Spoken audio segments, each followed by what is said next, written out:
Welcome everybody to the Cheech and Kern. I'm Why are you laughing, sorry. man? I'm sorry. My bad. Okay. Uh, Here we go. I got the first match started. Yeah. Ravishing Rick Rude. All right, here we go. Welcome everybody to the Cheech and Kern Wrestling Podcast, Episode 2. Oh fuck! Wait, I messed up. Stop laughing. You gotta stop laughing. All right. Here we go. All right. Okay, ready? Here I go. Hey guys, welcome everybody. Wait, no, I fucked that up. Wait. Okay. Oh, fuck. All right, I'm just gonna wing it. All right, here we go. Welcome everybody to the Cheech and Kern Wrestling Podcast, Episode 2. I'm your host, Cheech, alongside my main man, Kern. What up, Kern? What's up, Cheech? What's going on, my man? Oh, you know what? I ain't gonna stop, but we're gonna keep recording. You know, this is live. All right. Well, it's live the podcast, and we're Right. busting laughing like as we record this. So what's up, Kern? How's everything over there? How's the weather? You guys still on the snow? Yeah, well, we've got, we've had about 5 inches of snow this week, and it's not looking too good. It's cold as hell over here, too. Okay. Over here, I had to open a couple of windows because it was hot in the motherfucker over here. So. I don't know what that is anymore. All right, so here we are on episode 2 tonight. Last episode we left off. We were going to talk about the Royal Rumble 1988, and we're going to go back and visit this episode. And of course, if you listen to episode 1, you know we talked about the Clash of the Champions, the very first Clash of the Champions that featured Ric Flair versus Sting for the NWA World Heavyweight Championship. Now, if you haven't listened to that podcast, I recommend you guys go back and check it out.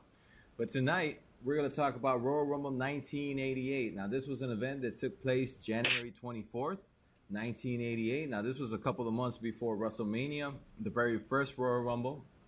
And it was in Cobb's Coliseum in Hamilton, Ontario, Canada. You have any recollections of this event? Watching it live? Yeah. No, not recollection of watching it live, but I got a lot of good memories about this. Yeah, this was an event. It held 18,000 people were actually in attendance in the Cobb's Coliseum. So, I mean, that was a good attendance back in the day. Yeah, that Coliseum probably looked like a sellout.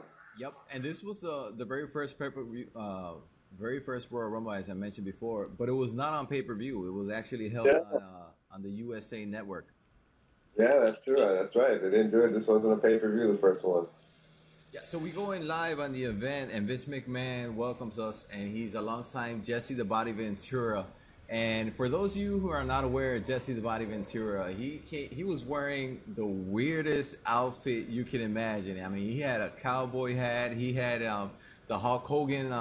You know, Hulk Hogan, when he came out as Hollywood, he started wearing these kind of like these feathers around his neck. Yeah. Jesse the Body was busting those out back in 1988, and he looked weird as hell. But anyway, Vince McMahon, he sends it up to the ringside with his name, Howard Finkel. Yeah, Howard Finkel was the ring announcer, and we go up to the very first match, which was Rick Rude, the ravishing Rick Rude versus Ricky the Dragon Steamboat.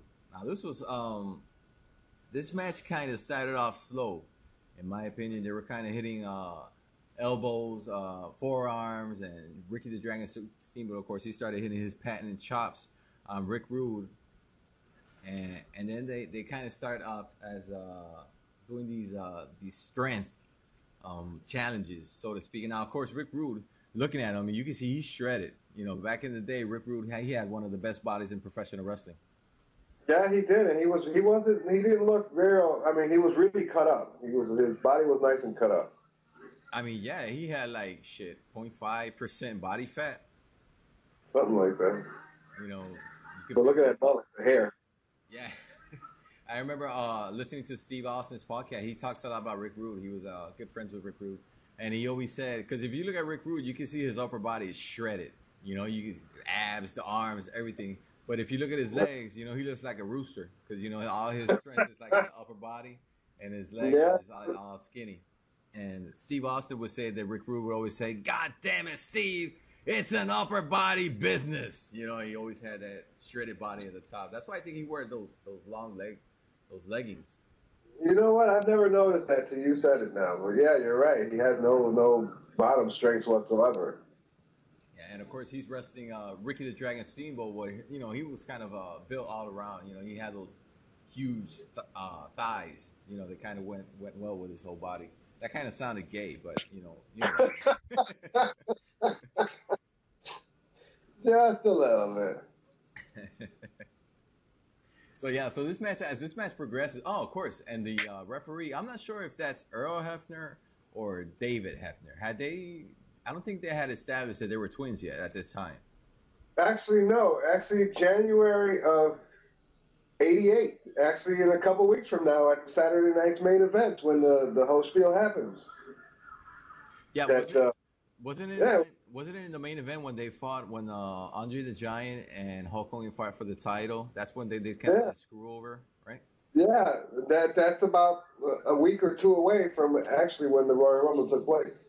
Yeah, in this event they actually do the contract signing between Hulk Hogan and Andre the Giant. We're gonna get to that a little bit later on. But yeah, I do remember that the controversy behind that match was Earl or Dave, either one of them, screwed over Hulk Hogan and cost him the title. And it was funny because he didn't even get a 3 count out of it. But yeah, he called it as a 3 count, but there was never a 3 count. Yep, and that event was on February 5th, 1988. So as we're watching this match in the background, we see Ricky the Dragon Steamboat. He's kind of establishing his will, so to speak, to Ravishing Rick Rude. Now it's funny because at one point, I don't know if you noticed, at one point Rick Rude, he kind of establishes the upper body strength over Ricky the Dragon Steamboat when they're doing kind of that strength grip, and Jesse the Body, he's like, oh well, he established he has strength over Ricky, so Ricky's gonna have to use his speed to beat Rick Rude, and of course Vince McMahon's like, no, they're equally strong. And Jesse's like, what are you talking about, McMahon? He just whooped him on the floor. Jesse was a great commentator. Yeah, he was. Him and Gorilla were really good too. Yeah, I love the combination of Jesse the Body Ventura and Gorilla Monsoon. Yeah, Gorilla and Bobby Heenan were also good. Now, of course, Rick Rude, he wasn't, at least in my opinion, he wasn't like the best technician in the ring.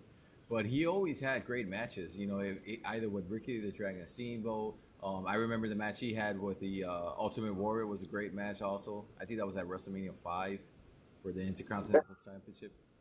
He had a couple of good matches with Sting also when he got to WCW. Oh really? He fought Sting for the title, was it right? For the U.S. title a couple of times and for that international heavyweight title also a couple of times. Now this was Ricky the Dragon Steamboat after, of course, WrestleMania 3, right before WrestleMania 4, and a couple months later, or later during this year, that's when Ricky the Dragon Steamboat left WWF to WCW, right? Or NWA.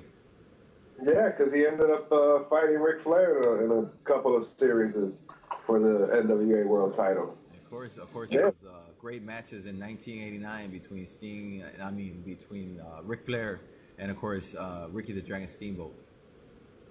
Yeah, those were legendary matches. Real good matches. But if you think about it, no matter who Steamboat has a match with, Ricky Steamboat has real good matches because he's had a great match with Savage in WrestleMania 3. He had that series of matches with Ric Flair in '89, and he's had a bunch of good matches. No doubt. I mean, even if you go back recently to the last couple, I think it was WrestleMania 26, or was it 25? It might have been 25, where he came back and it was Ricky the Dragon Steamboat. I think it was Superfly Jimmy Snuka, and was it Rowdy Piper? They fought 3 versus 1 against Chris Jericho. Do you have any recollection of that match? Yeah, I remember that. Yeah, and out of those 3 legends, the only guy they really hanged was Ricky the Dragon Steamboat. He looked so good in that match. He actually had a one-on-one pay-per-view match with Chris Jericho at the Backlash pay-per-view after that WrestleMania.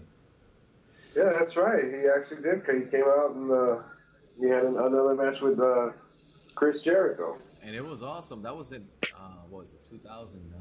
I believe that was in 2009. So that was 6 years ago. But he looked badass in the ring for whatever age he was. He had to be well north of 50 at that time.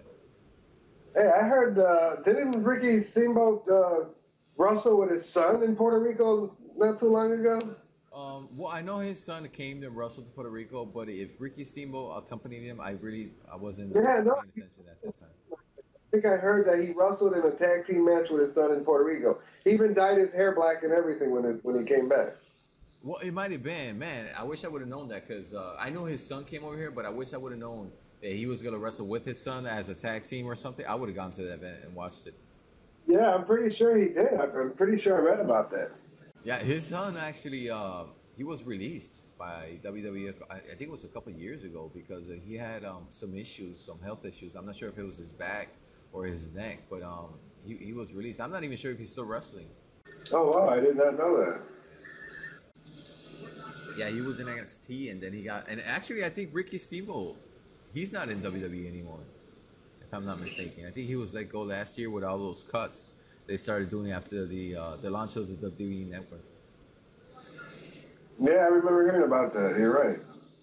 Well, this is a good match going on right here between Ravishing Rick Rude and Ricky the Dragon Steamboat to start off. Yeah, no doubt. As I mentioned before, it kind of started slow, but then it slowly started picking up and getting more and more intense. And the crowd were definitely in this. They would cheer Ricky Steamboat for anything and boo the hell out of Ravishing Rick Rude for anything he did. Even when he did a botch, as we just see Rick Rude kind of botch that knee, people are just booing the hell out of Rick Rude there. Ravishing Rick Rude. He should be in the Hall of Fame. Isn't he in the Hall of Fame? He's not in the Hall of Fame? No, he's not in the Hall of Fame. Wow, I thought he had been in the Hall of Fame already. No, he's somebody that should be there. Yeah, well, he definitely should be in the Hall of Fame. I mean, Rick Rude was a big part of my wrestling childhood memories. Yeah, he was a big main eventer all through the 80s and 90s.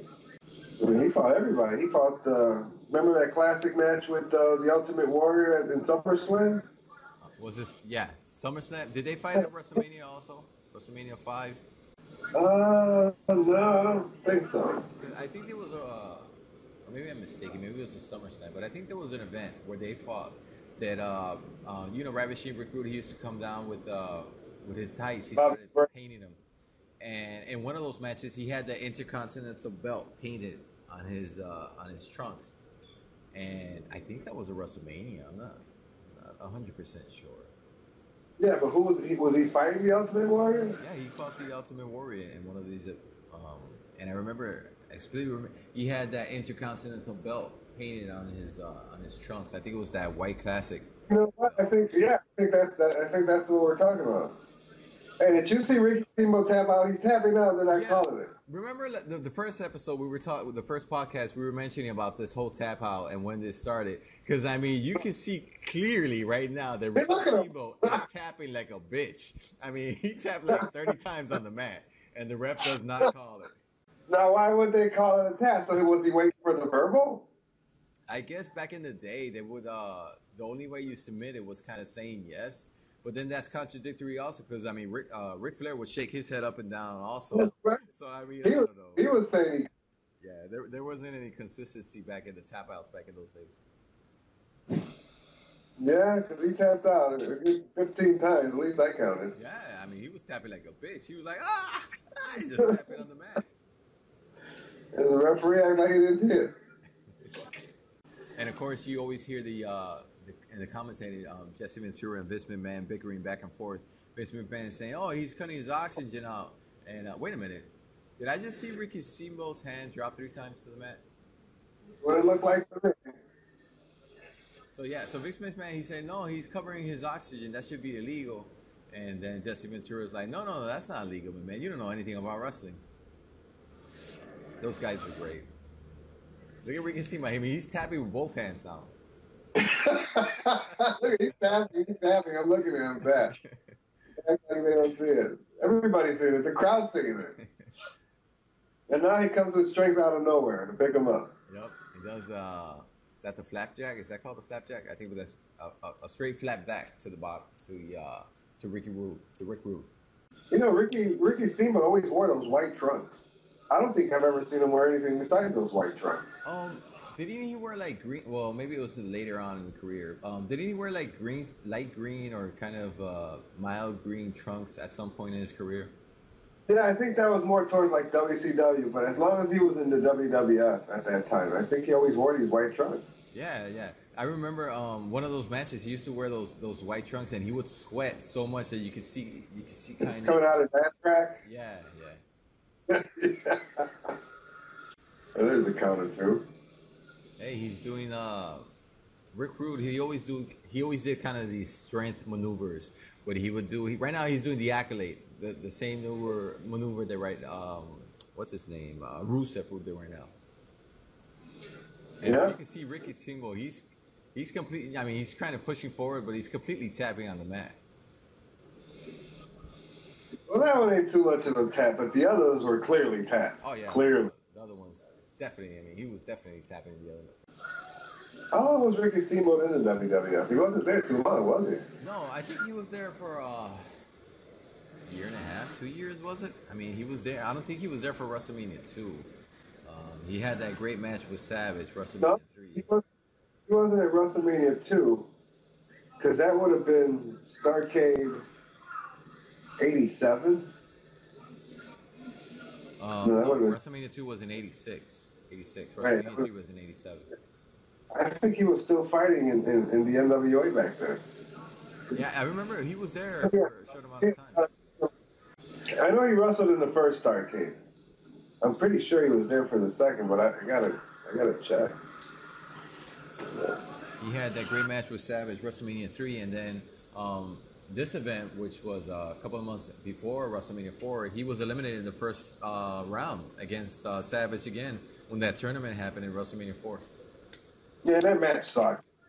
That match with the second match that sucked. Yep. Now this match picks up at the end. They start doing a lot of reversals and false finishes. Ricky starts pinning Rick Rude. Rick Rude counters. He hits him with a huge clothesline. Back and forth action. The crowd really hits up. How long was this match? How long was it? This match is actually 17 minutes long.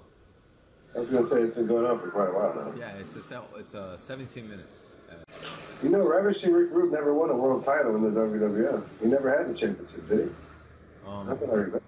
He was the Intercontinental Champion at one time when Bobby Heenan, I think, was his manager.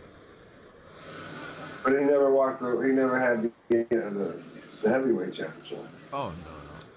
And it's a shame too, because I think he deserved a shot at being the champ.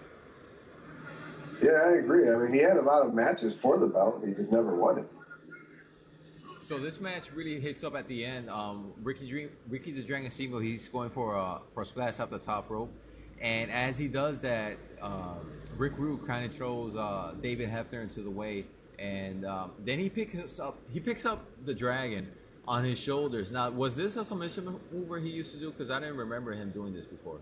He kind of picks him up on his shoulder and kind of like.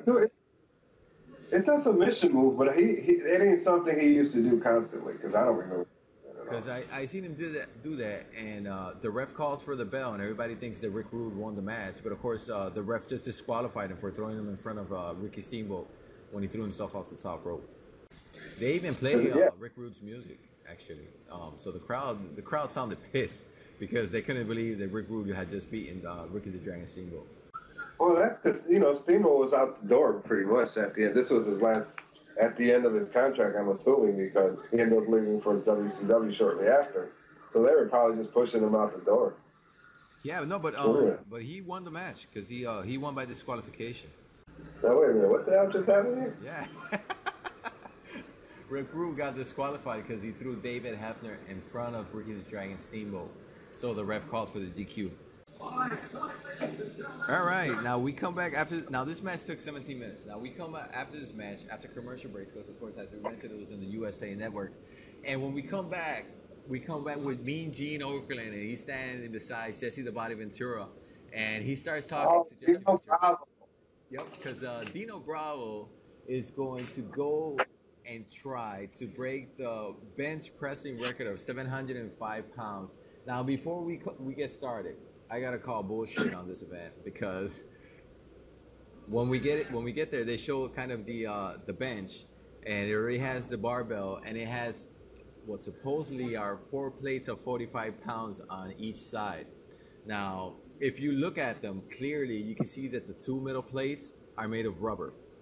So Jesse the Body, he's like, oh, he's gonna start off with 415 pounds, and of course, now if you do the calculations, 4 45-pound plates on each side, plus the barbell that weighs 45 pounds, is actually supposed to be 405 pounds. So Jesse is already adding 10 pounds to this whole to his beginning, his total weight at the beginning. Here comes Dino Bravo. Now, this is so gay. What the fuck does this got to do with anything? Yeah, it's funny because Dino Bravo, he comes down in his wrestling trunks. You know, he's gonna lift weights, but he comes down in his wrestling trunks. He has knee pads, his wrestling boots, and it's actually some research on Dino Bravo recently, and I didn't know he was actually murdered back in was it 1983? Oh, yeah. I believe it was. Yeah, there's a. If you watch the History Channel, there's a show on the History Channel about his father-in-law. He was a big-time mobster in Canada, Montreal or something. And I think he was involved. You can see the rubber in the waist. And I think he was involved, like in smuggling cigarettes or something. Yeah. Yep. And I think he got murdered over that, something like that. I remember.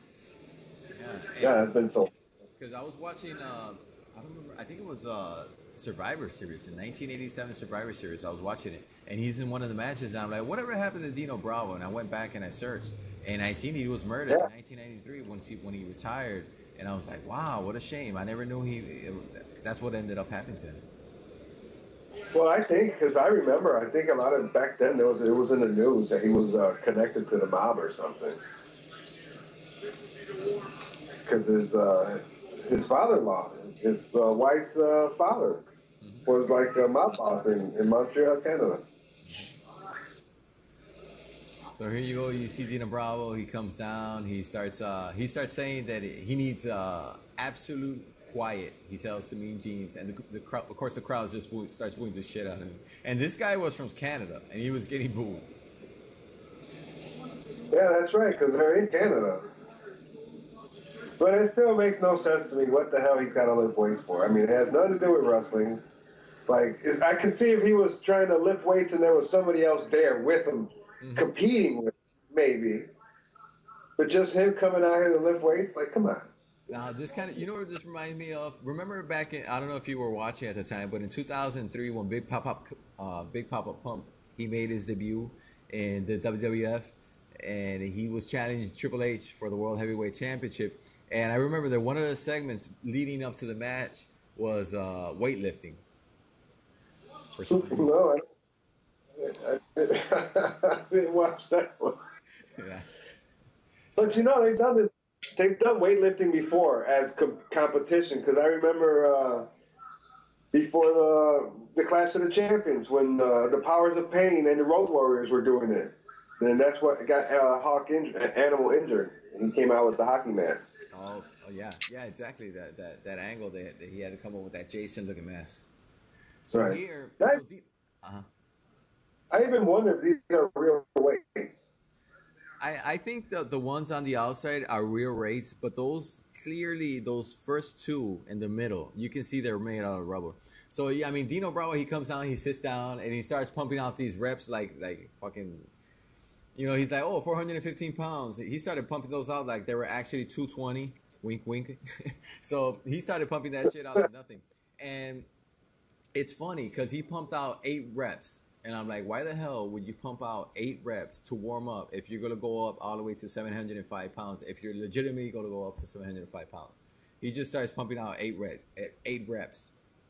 So then after he pumps out these 8 reps for these 415, according to Jesse Ventura's calculations, he then adds up 2 more plates, one on each side of 45 pounds, and that takes it up actually to 505. So he comes out, he's laying there, he's getting all mean, and he comes out, and then like the dumbass, he pumps out 8 reps of 505. Why the hell would you pump out 8 reps if you're trying to warm up to go to 705? I don't know. I'm not much of a weightlifter guy, but that doesn't make too much sense.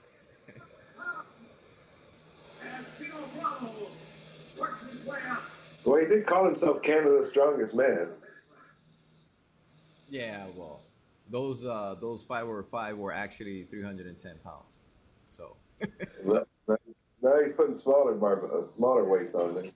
Yeah, he then adds a plate of 25 pounds on each side, and that takes it up to 555 according to Jesse Ventura. Of course, as we all know, those 2 rubber plates, so it's actually 360 pounds. And he starts laying down. He tries, he's doing his concentration, kind of placing the plate and the barbell where he wants it. He's getting mentally fit. Exactly. I don't know if you've ever been to the gym before, but I mean, you kind of go in, you see these guys pumping iron, and they think they're all badass, and then they start putting everything on the weights, and they look and screaming, and you'd be like, well, dude, what the fuck? Just lift your weights. Right. Staring at themselves in the mirror, getting mad at them. Yep. See their vein popping out. Right. So there's he starts laying back. Huh? Is that gym still open over there by that ballpark across the street? Yeah. And the same guy still owns it. Fofo. Remember Fofo? Fofo still owns it? Yeah, he still owns it. Oh. And wow. He still owns it. I didn't think that. And he still looks shredded. Actually, he still goes there, and he could kick anyone. He could kick anybody's ass there lifting weight because he still, he lifts weights basically every day. God, how old is he? He's up there because the last time I went to that gym was about I don't know, 6-7 years ago, and he looked old back then. So. Wow. Well, I can't believe it's still open. Yeah, it's still open.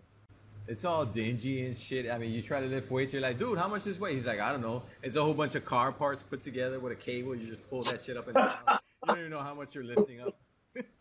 Kind of like those ghetto gyms. It was ghetto back in the 80s when I went one time. So yeah, Dino Bravo, he lifts, he actually takes 5 reps of 555. And I must say he did it a lot slower. He wasn't pumping that shit out like he did the first couple of reps. Well, he was acting too big and bad with the first 8. So then they remove the 25-pound plates, and they place one 45-pound plate on each side, and that takes it up, according to Jesse Ventura, to 595. Actually, it's 405 in real weights, but he says it's 595. And he starts getting ready at it. And when he tries to pump it out, he can only get 3 out. That's all he got. We're 3 reps.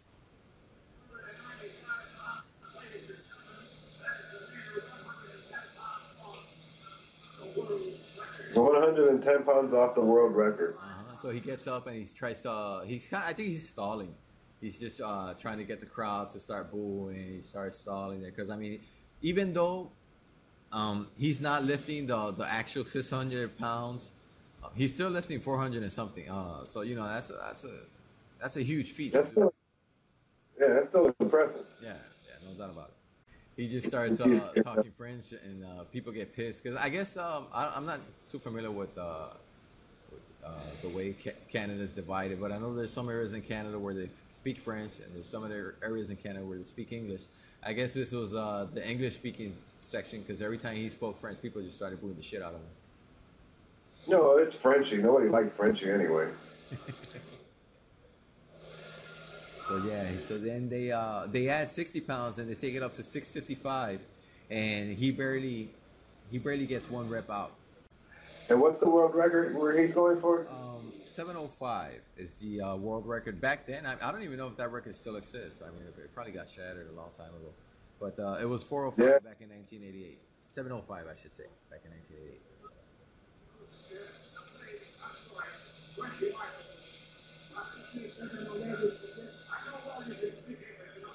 They keep booming for Frenchie. Yeah, they keep. I mean, because he has to stall because he has to take at least 30 seconds, a minute rest in between those reps. So they kind of stall for time and ask Jesse Ventura, "What's the weight?" And they ask Frenchie, and Frenchie says something in French. People get pissed. They booed until kind of giving Dino Bravo some time to be able to lift the weights.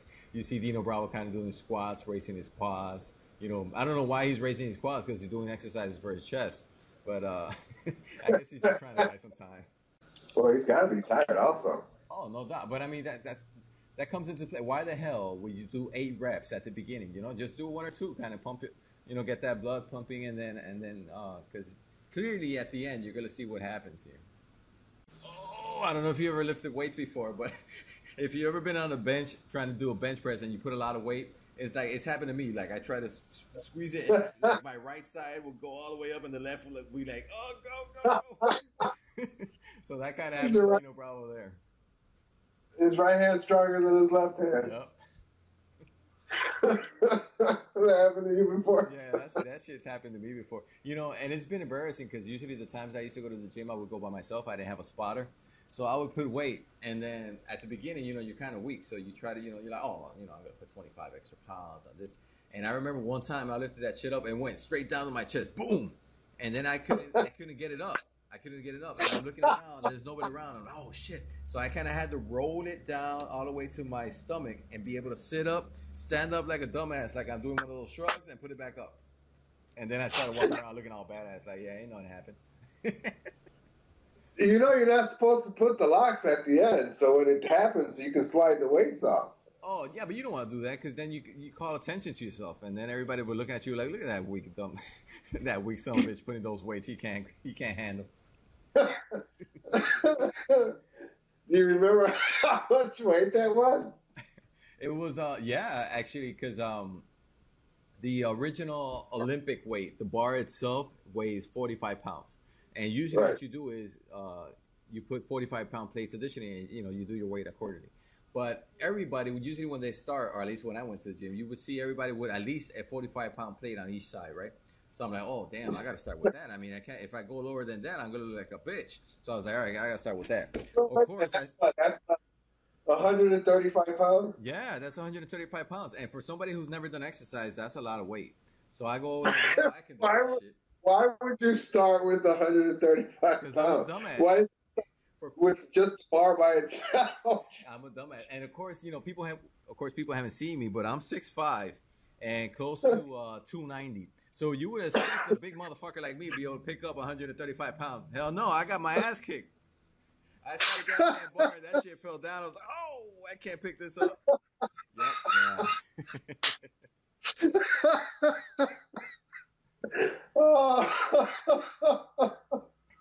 Oh, shit.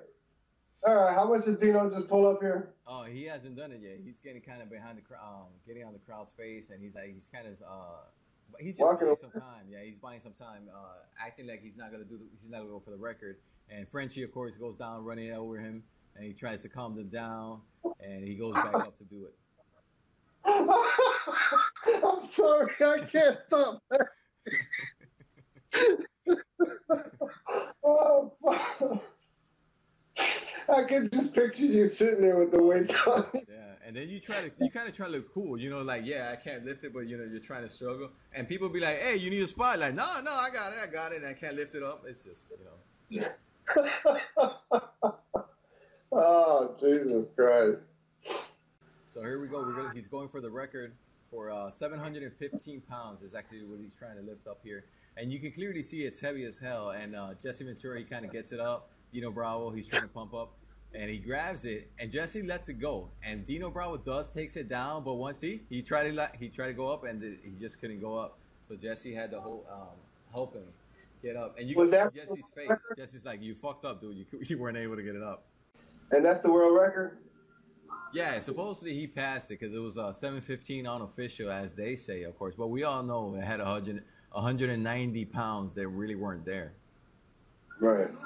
So at the end, he kind of ended up doing 525. He wasn't able to get it up. But it will go down at 715 unofficial on the 1988 Royal Rumble. You can see Dino's brown face when that shit went down. He's like, oh, I can't get it up. It looked funny there. So yeah, we come back from commercial after that, and we're in the ring with the Glamour Girls. And actually, they're managed by Jimmy, the Mouth of the South, Jimmy Hart. I forgot they had the WWF Tag Team titles for women.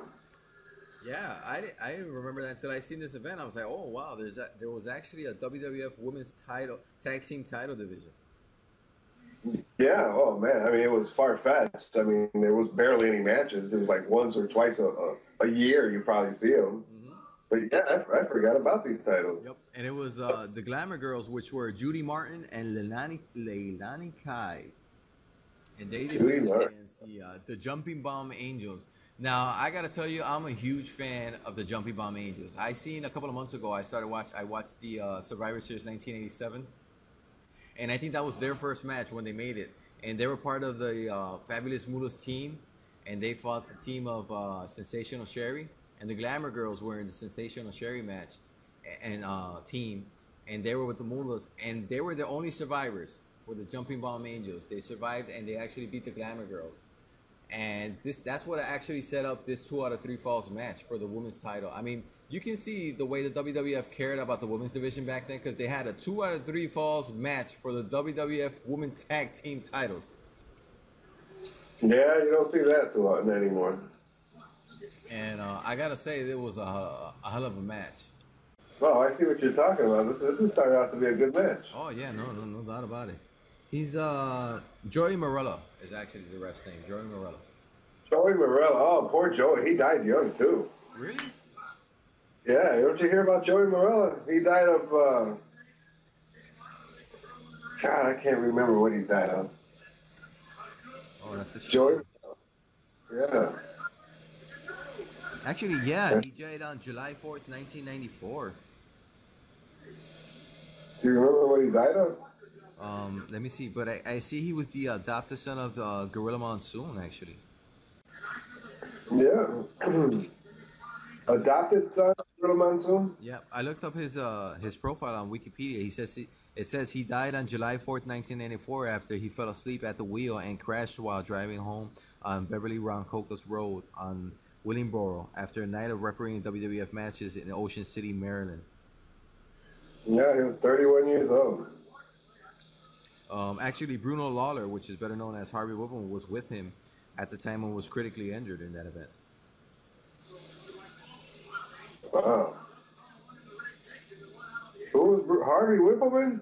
Yeah, he was with him when that guy crashed, when Joey Morello crashed and died in the accident. But Harvey Whippleman was injured, but of course he didn't die.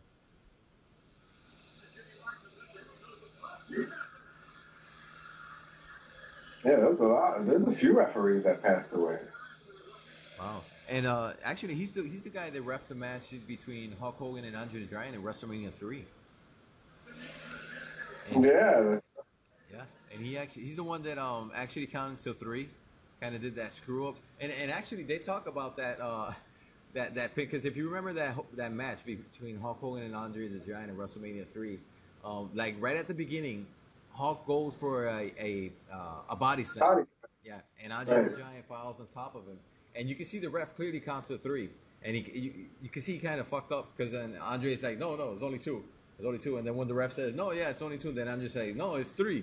But they kind of messed up that event right there, that 3 count, and that was kind of what lifted the controversy that would go down later on and actually take to the contract signing that would go on later on the show. Yeah, it's leading up to that match we were talking about at the Saturday Night's Main Event. Yeah. Now, as you can see, the Jumping Bomb Angels, they're here. They're fighting the Glamour Girls, and they're establishing the figure 4. They throw themselves off the top rope. They do a lot of submission maneuvers. They do a lot of submission maneuvers that have to do with legs. You know, they will do, I don't know, like leg, Boston leg crabs, stuff like that. You know, it's funny because these Glamour Girls got nothing glamorous about them. I mean, they're wearing those very dated-looking swimsuits.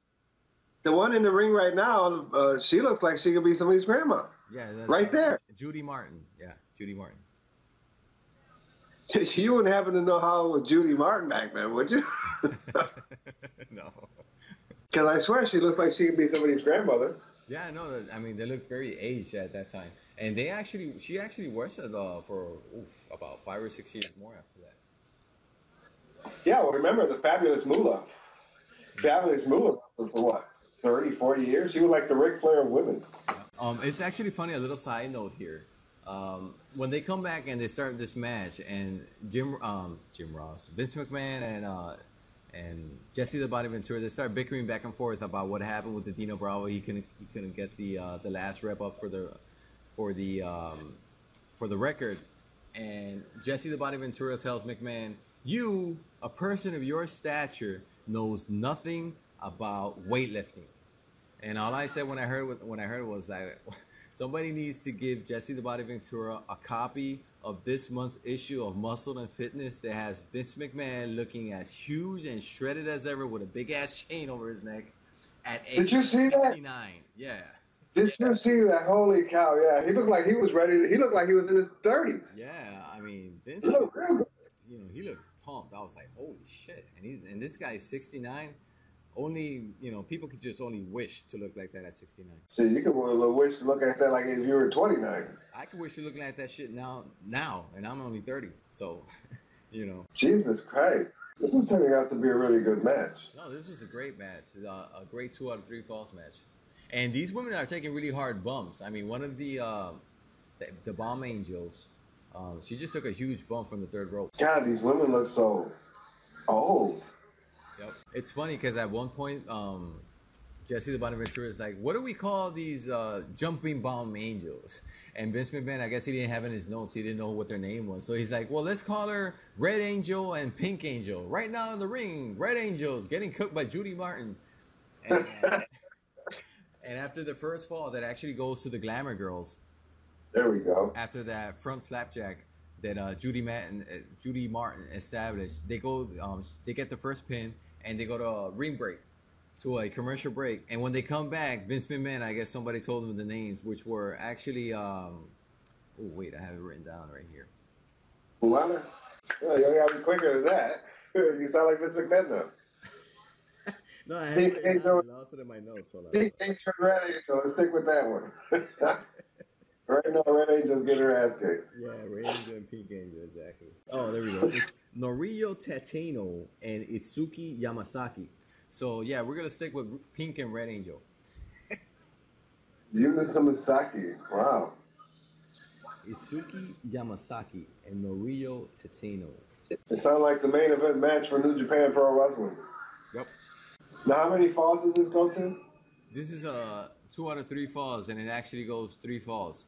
The Glamour Girls, they win the first fall, and then the Jumping Bomb Angels will win the following 2 falls to become the new WWF Women's Tag Team Champ. Oh, so they gave the belts to the little cheeky girl. Yeah, no, because I mean they're awesome. They're great workers in the ring. They jump up and down. They get the crowd excited. People go nuts with them. And actually, I think this is their only second match in the WWF, because their first match was in the 1987 Survivor Series. And since they beat the Glamour Girls in that match, this actually led up to this 2 out of 3 falls match in the Royal Rumble. Now, do they defend the titles again in another? Yeah, they will actually fight 1988 throughout with the whole Glamour Girls, and then the Glamour Girls would win the title back from them. Before actually the Glamour Girls went back, because I think they went back to, was it the AWA or was it Japan? They were doing a lot of tours in Japan back then, the Glamour Girls. No. Wow, they're old. Jesus. Well, we're tied at 1-1. And Judy Martin got pinned for the 3 count. Mm-hmm.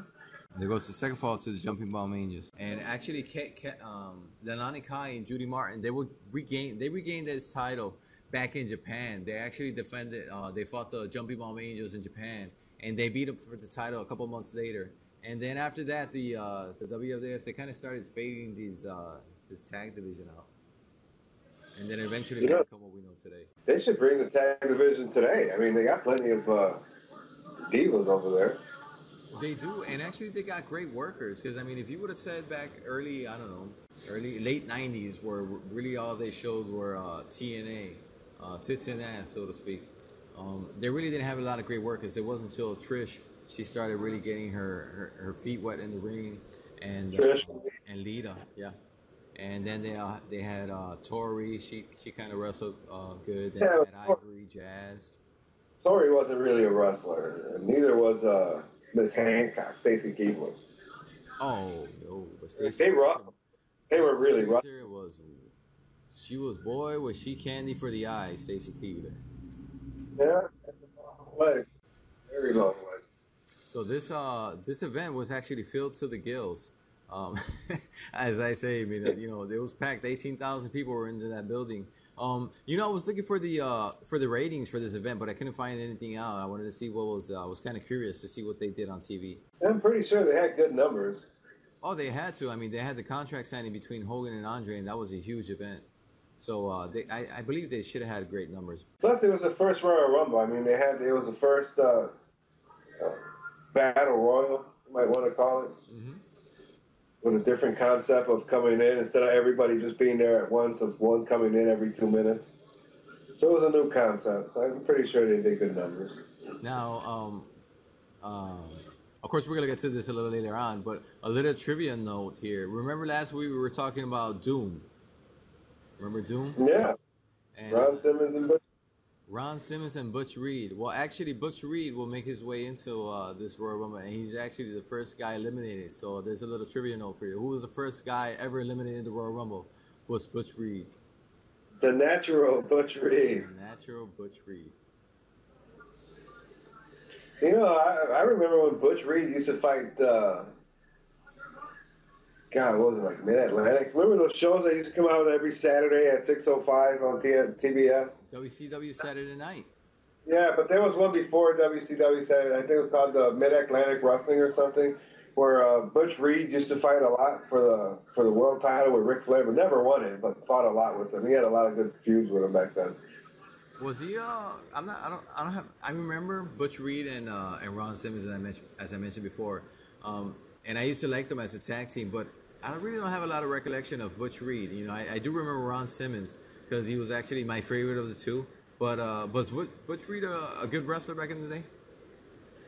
Butch Reed, he fought a lot in the South, but he fought in the NWA a lot early. That's where I remember watching him at first. Then he showed up at the WWF. He never became a main eventer. And I think after that he left to WCW where they became Doom. And he became a good tag team there, but after that was pretty much it. I like the way these the Glamour Girls, they kind of just you can see they're influenced by Jimmy Hart because you can see they divide the ring. One of them starts choking up the Red Bomb Angel. The other one gets the distraction from the referee. I mean, there was a full-blown tag team match. Yeah, it was a good tag team for women back then. You know, it's funny because they have tag team titles for women back then, but they didn't have that many women to fight. Exactly. That's why you had basically a year rivalry between the Jumping Bomb Angels and the Glamour Girls. And the Glamour Girls weren't even regulars in WWF. They actually came from Japan.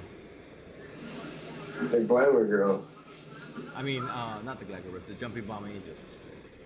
Okay, I was going to say, these Glamour Girls, I don't think they'd be in Japan too long.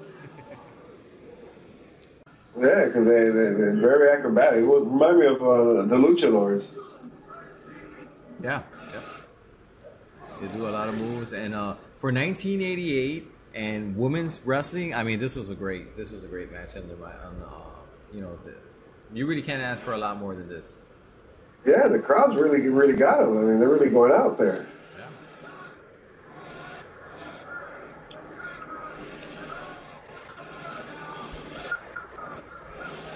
Ladies champions. That's before they were called divas. Yeah, the ladies champs. And actually, at one point, Jesse the Body Ventura, this was actually during the Rick Rude and Ricky the Dragon Steamboat match, where he starts saying that they're professional wrestlers and they wrestle for a living. And Vince McMahon just kind of went along with it. He actually said professional wrestlers a couple times during the Rockcast also.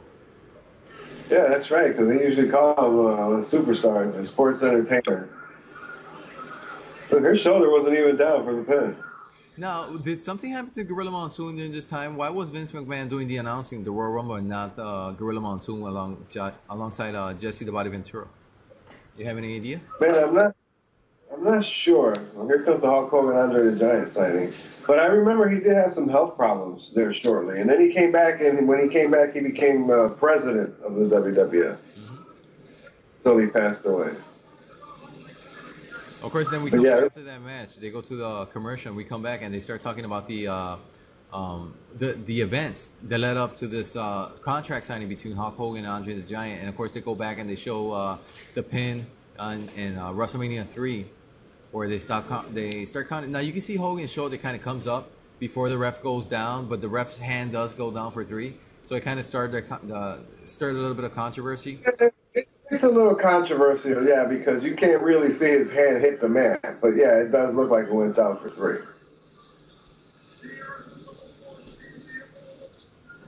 And you know, it makes me question: is Andre the Giant really 7'4"? Because look how when they're standing next to Hulk Hogan, how close they look. They don't look that tall. Yeah, no, but I mean Hulk Hogan, he's 6'8". I mean, at least that's what they say, a legit 6'8". And right, but in real life, he's 6'4". So yeah. And so is Andre the Giant. They build Andre the Giant for 7'5", 7'5". So I don't know, maybe he was a legit 7 feet instead of 7'5". He looks like he's 6'8", standing next to Hulk Hogan. It goes to count 1, 2, 3. Yeah, the hand goes down.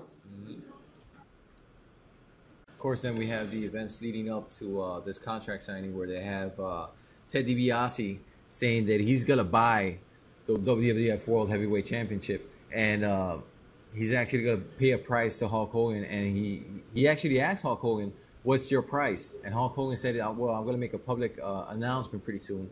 And Hulk starts saying that you know, he kind of looks sad. He looks like he's gonna give the title to Ted DiBiase. He's looking at it all heartbroken. Huh? And he's looking at the belt all heartbroken, like he was going to turn it over. Like he was gonna turn it over, and then he says a hell no. So yeah, Hulk Hogan busting out a hell no back in 1988 on TV.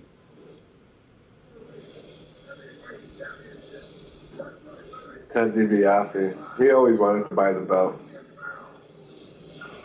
Yeah, no, and I mean Ted DiBiase, I mean I think he deserved a shot to run as the champ because he was such a great promo. You know, he would. With his mouth, you could see people wanted to see him get his ass kicked. And then he had like that perfect character, you know, the guy that's, he has all the money, he has all the riches, he does what he wants, he kind of looks at everybody down with his nose, and, you know, he was just a great heel to hate. It's pretty much the same character as Alberto Del Rio. Oh, yeah. I used to like Alberto Del Rio, actually, until they started jobbing him out. But, I mean, he was a good character also. He come down with his Rolls Royce and that little, you know, Mexican dance and music and just kind of piss you off. I like his announcer. Yeah, it was a nice thing. I don't know why they gave up on it. Yeah, no, and the whole stick with Ricardo Rodriguez. I mean, that was awesome. You know, Ricardo Rodriguez, he come out, he starts speaking in Spanish, and then introduce him, Alberto. You know, that was good. I guess they took all that away because at one point they turned them babyface, right? So I guess they had to take the card. Huh? They turned him into a bum, is what they did. I mean, they killed his character. Yeah, well, I mean, once they turned him into a babyface, they really messed up his character because it worked as a heel. It's kind of like the $1 Million Man. You can't turn the $1 Million Man a babyface because people just want it naturally. Right. It doesn't work.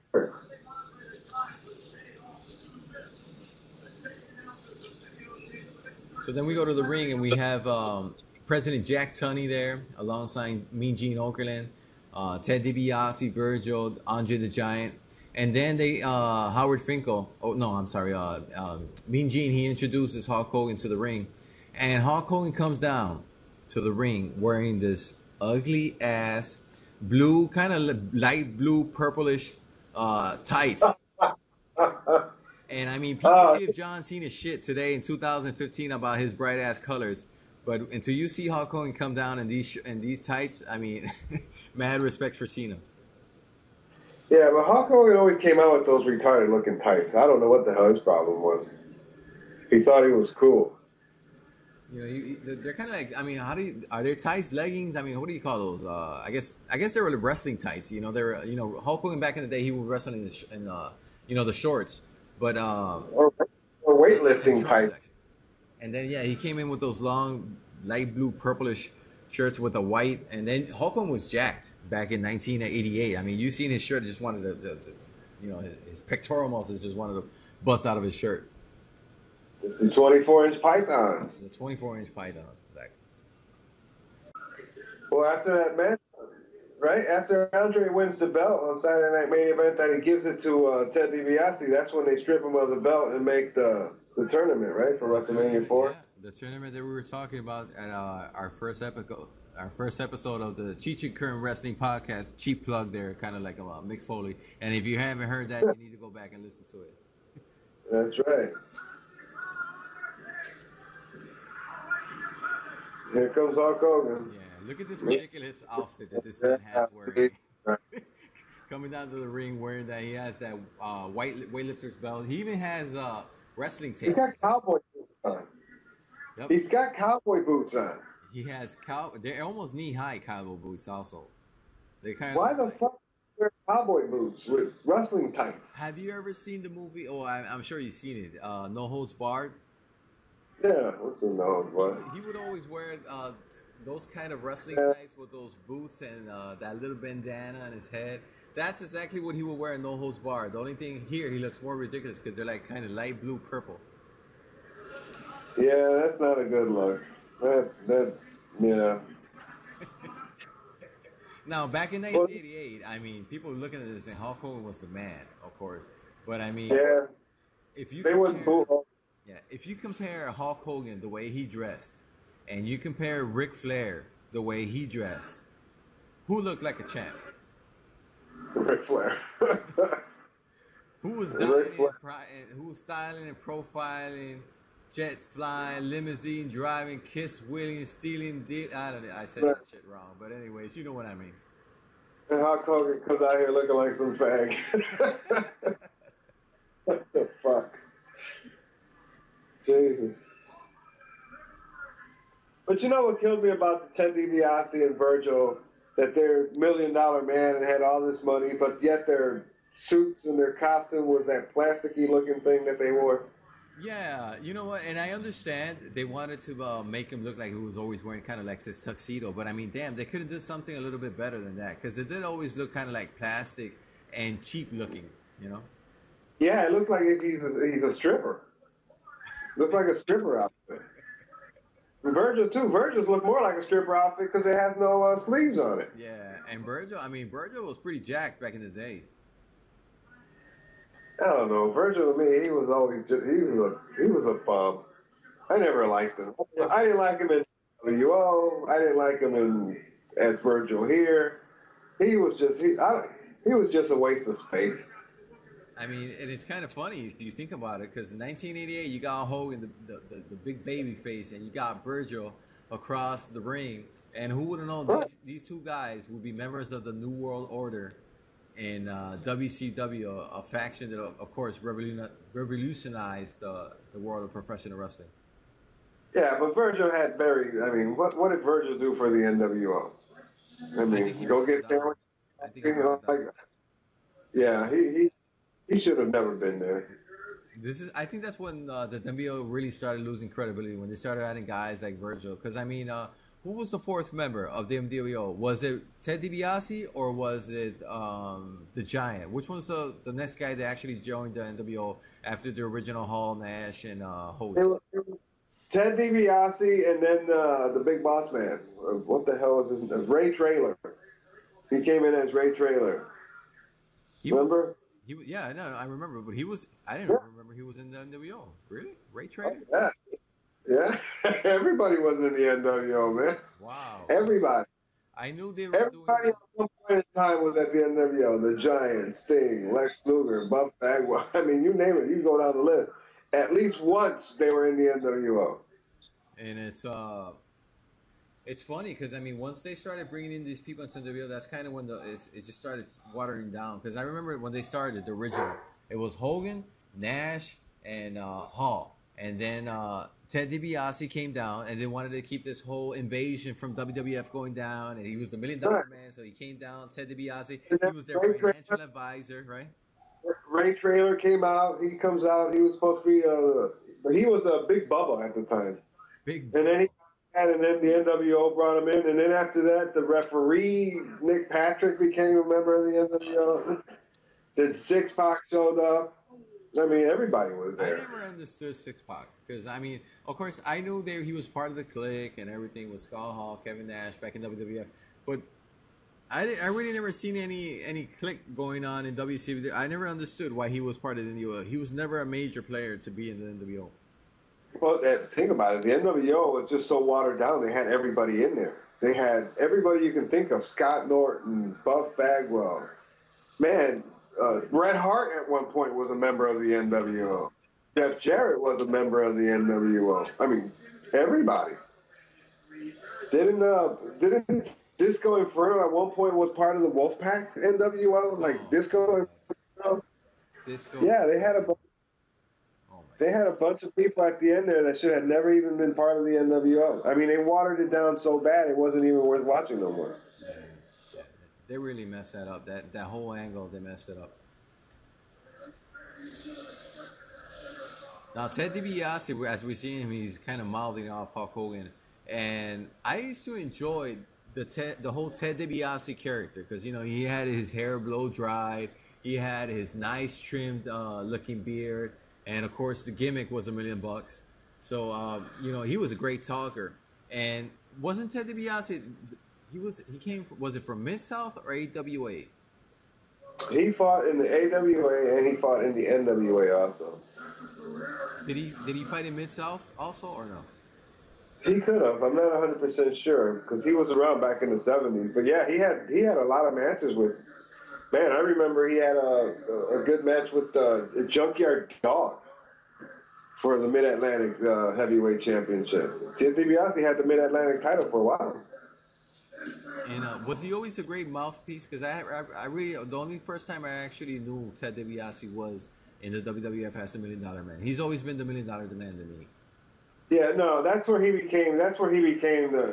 gimmick took off. That's where he became somebody. Before he was just Ted DiBiase, and he'd come out there with some green trunks and some brown boots and look like a weirdo. But when he came to the WWF, he became the mouthpiece. That he got a microphone, he was able to talk, and he ran with it and did well. Now, as we see President Jack Tunney, he gives the contract to Andre the Giant. Andre the Giant just stalls the shit out of this. He's just trying to buy time. And of course, Mean Gene's like, come on, Andre, everybody, your lawyer seen the contract. Ted DiBiase seen your contract. Your financial advisor seen the contract. Everybody's seen the contract. And Jesse the Body Ventura is like, oh, he can read the contract all he wants. He's a giant. He's like, who's gonna tell him to hurry up? He's Andre the Giant. Yeah, I'm surprised that chair holds Andre. Yeah, I was actually thinking about that earlier when I seen it. I was like, that chair actually holding Andre the Giant. And what do you think about President Jack Tunney? Do you think he should make it to the WWF Hall of Fame? Because I think he should be in there. I mean, he was the authority figure back in the day, and I mean, he was a key character. Anytime any controversy was stirred up, he would make it on TV. Right now, as you see now, there's a controversy between this, and he's the one making the title.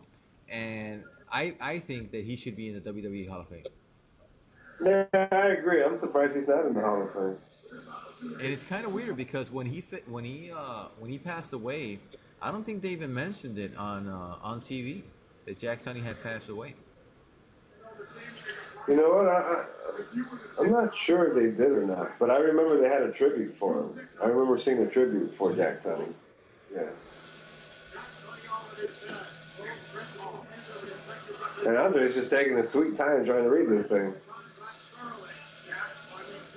He actually points out something to Ted DiBiase, which I'm not sure what it is because they really don't talk too much about it. They kind of mention that he points something out, but they really don't say what it was that he pointed out on the contract. But I assume it was just trying to buy some time.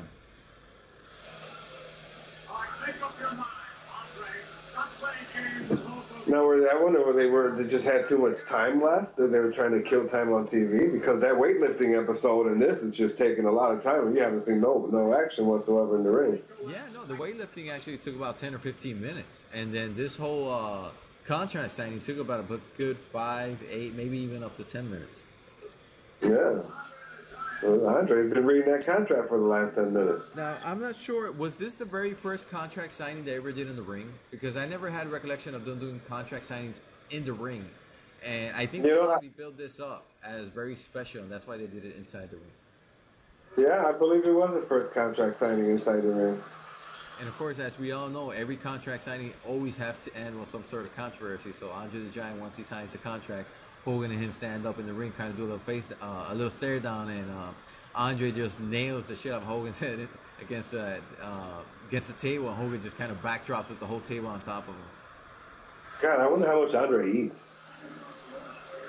What do you think? What do you think he ate during the day? Just one day, I mean, from breakfast to dinner. What do you think he ate? Jesus. He should have eaten a lot, because there's actually urban legends that say that he would drink like 100 beers in one sitting, and you know, I mean, 100 beers in one sitting. I mean, I had like 3 Heineken last night, and I was already buzzed up, so I don't know how that feels. 100 people, you know, 100 beers in one sitting. Yeah, well, when you're that big, I guess. But man, I bet you he could throw down with some food. And I actually read Hulk Hogan's book when it came out in 2002, I think it was. And he was saying that life on the road for Andre was very tough, because, you know, of course, you go to these hotel rooms and everything, and he wouldn't fit in the showers. And he says in his book that Andre would have to kind of like lay newspapers to be able to take a shit, because he couldn't sit down on the toilets. God, all you need is your butthole to go in the toilet. Yeah, but I mean, you sit down and you really can't. I mean, that must have sucked, really.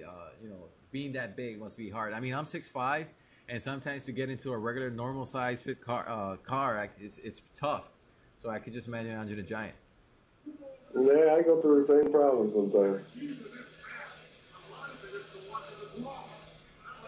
Well, here we go. Now we're going to the Royal Rumble, the actual Royal Rumble match. We're gonna go into the actual Royal Rumble match here, and they started explaining the rules that it's gonna be a 20-man over the top rope battle royal. They're gonna start off with 2 entrants, and it's gonna be 2-minute intervals. After each 2 minutes, a new wrestler is gonna come down, and the first guy in the ring is actually Bret the Hitman Hart. So there's a little trivia note for you guys. Who was the very first entrant in the Royal Rumble? Was Bret the Hitman Hart, number 1 in the 1988 Royal Rumble, and he was accompanied by who? None other than the Mouth of the South, Jimmy Hart. All right, so it's Tito Santana versus Bret the Hitman Hart. Yep. Hold on. Let me search for the Royal Rumble here in my Wikipedia, because I have all the entrants in their order and everything. So let me get that real quick, because I'm not gonna remember all their names when I see them come in. You don't know all their names? No, because there's some weird guys here. You're gonna, well, maybe you probably know them all, but there's some weird guys. I'm like, who the fuck is that? So I need to get the list, you know. All right, here we go. So we're gonna start. All right, so here we go with the Royal Rumble match, and entrant number 1 is actually Bret the Hitman Hart, and entrant number 2 was Tito Santana. Now this was when he was it when he was in Strike Force, or he wasn't in Strike Force at this time? Yeah, I believe he's in Strike Force, because the back of his site shows the Strike Force. Okay, well, yeah. I guess he was in Strike Force then. He has the logo, so he had to be in Strike Force back at that time. Yeah, because they actually win the tag team championship from Demolition in WrestleMania 4. Okay, exactly. Or lose it. Wait a minute. Either they win it or they lose it in WrestleMania 4. I think they lose it, so they're actually champions right now. Okay, yeah. Well, you have Bret Hart and you have Strike Force going in, and Tito Santana from Strike Force. They're going in 1 and 2. Now this was, you know, back in the '80s, this was a good rivalry. The Strike Force versus the Hart Foundation, right? Well, they had a bunch of good tag teams back then. They had a lot of good rivalries. Think about it. You had the Hart Foundation, you had Strike Force, you had Demolition, you had the Killer Bees, you had the British Bulldogs. You had a lot of great tag teams. Mm-hmm. Now, of course, in the first 2 minutes, you have kind of like a regular wrestling match where, you know, Bret Hart, and Bret Hart being Bret Hart, he always gets kind of his moves in. You can see him. He goes there. He does the knee to the groin. He goes the elbow from the second rope. So it's classic Bret Hart getting his stuff over in 2 minutes. You know, it's funny because I never watching if we didn't know what happened and we were watching this live back then, I would have never thought Bret Hart would have became what he became. I didn't expect him to be a world champion and all that shit. Oh no! I mean, I love the Hart Foundation. Well, you know, love them as wrestlers, but yeah. But I never expected Bret Hart to be. If you would have told me in 1988 that Bret Hart would become the World Wrestling Federation champion, I would have said, "Are you crazy, Bret Hart?" Never. Right. Like, no, I wouldn't have thought it either. Now here comes the natural Butch Reed. The natural Butch Reed. Now Butch Reed always came in with like some weird color because he used to have like blue trunks, and then he would have like red and blue knee pads, and then he would have like gray and blue and red knee pads. It was just kind of weird, and then he would have like those high leg socks. I'm going to tell you a story of why. You don't know why. When he wrestled in the NWA, he had a feud. He had a feud with Harley Race, and what's the Zeb Coulter? What was his name in the Dirty Dutch Mantel? Dirty Dutch Mantel. And they would make fun of him because they said he would get his gears at the secondhand store because he was on welfare because he was black. Wow. Back then, they used to make fun of, like the blacks and being on welfare and all that shit. No politically correct in wrestling back in the 80s, ladies and gentlemen. Right. Back then, Dirty Dutch Mantel and what's his name? That I just finished mentioning. They had this feud with Harley Race. They had this feud with him, and they said that he wasn't good enough to fight with them because he would get his trunks and his tights at the secondhand store. Wow. It wasn't controversial. I mean, it was just part of the storyline back then. But he kept up with the different colored tights and the different. Sometimes he came out in different colored boots. Wow. So I guess he just kept that gimmick in WWF then, huh? I don't know if he kept the gimmick, but he kept the clothes. So then we have Butch Reed's number 3, and then number 4 is actually Jim the Anvil Neidhart. So now you got 3 heels in the ring against 1 babyface, of course, the babyface being Tito Santana. So they start triple teaming Tito Santana, and they just start whooping the shit out of him, all 3 of them. They kind of do triple team moves, and Bret Hart, he goes up to the 3rd rope, and they start holding him. And, Tito Santana is just getting his ass kicked for the next 2 minutes here. As they start just beating him up, Butch Reed and the Hart Foundation. Poor Tito Santana. I never really liked Tito Santana. Me neither. So I mean, I never mind seeing him get his ass kicked. Because then when he was actually the Matador, remember when he came? I think he left and then he came back as the Matador, Tito Santana. Oh man, I used to hate the Matador because he was like 40 something. At least he looked like he was like 40 something back at that time. And I was like, what the hell is this Matador guy? And everybody loved him too, and everybody would like cheer for him. And I hated that whole Matador gimmick. Hey, they did it now with Eddie Colon. Yeah, with the right. I'm looking all stupid now with the Matador. And JBL now, he does. JBL is a horrible announcer, by the way. And JBL, he kind of tries to crack jokes and think he's funny. He's like, oh yeah, the Matadors, they're the sons of Tito Santana. I'm like, dude, seriously? Right, come on, you numbnuts. So yeah, so entrant number 5 is actually Jake the Snake Roberts, and the people are cheering the hell out of this. So I assume this was when Jake Roberts was actually a babyface. Yeah, because he doesn't turn on. Actually, wait a minute. Yeah, he doesn't turn on Savage till about 90. Okay. Yeah, well, he was hot. He came down and people started going nuts. He actually eliminated Butch Reed. As we mentioned earlier, Butch Reed was the first guy eliminated in the Royal Rumble. And the first guy who actually made an elimination in the Royal Rumble was Jake the Snake Roberts. Jake the Snake Roberts. Those are good trivia questions. Huh? Those are good trivia questions. Yeah, those are great trivia questions. I mean, who was the first guy to eliminate Butch Reed? Who was the guy to eliminate him? Jake the Snake Roberts. Snake Roberts. And Jake, I mean, I love Jake as a performer in a whole. His promos were great, and he would get that psychology, that ring psychology in the matches, and people just go nuts for the DDT. I mean, if I was a professional wrestler, that would probably be my apart from the claw, that would probably be my finisher, the DDT. You said the claw. Yeah, the claw. That is one of the gayest winning moves in the history. The claw is actually something, because we were talking about that on the first podcast we did, which was Barry Windham's finisher. Remember, he used to wear the glove, he would wear the claw. And Von Erich's had that. Von Erich used to use the claw, actually.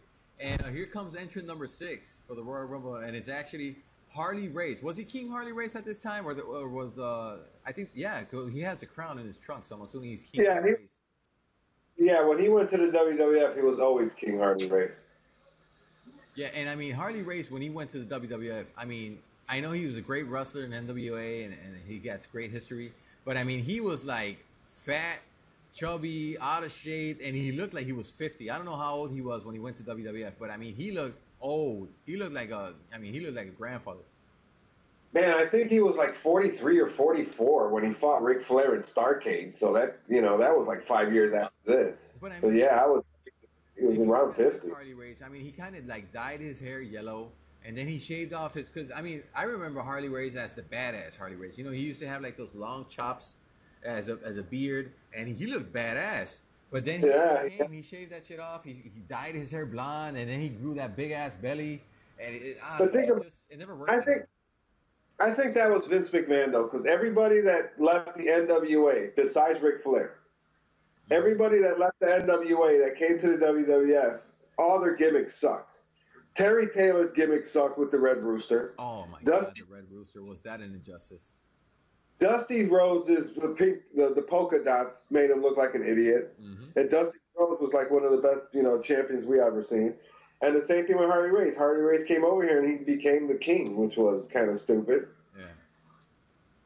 So everybody that left the NWA that came to the WWF pretty much didn't do much. Now, the King Harley Race, was that part, did he win the King of the Ring, or did he come in as the King Harley Race? He just came in as King Harley Race. That was just the way he came in. Had nothing to do with no King of the Ring. Okay. So then we got entrant number 7, which is actually Jim Brunzell. He was part of the Killer Bees. Jumping Jim Brunzell. And actually, nobody's actually been eliminated since the first elimination, which was Butch Reed. So, the ring is starting to fill up. You got about 6, 7 people in the ring right now. 6 people in the ring right now at this moment. Well, it's a new Royal Rumble. It was a new concept at the time, so they had to keep people. You got to keep it interesting, so you got to have some people in there.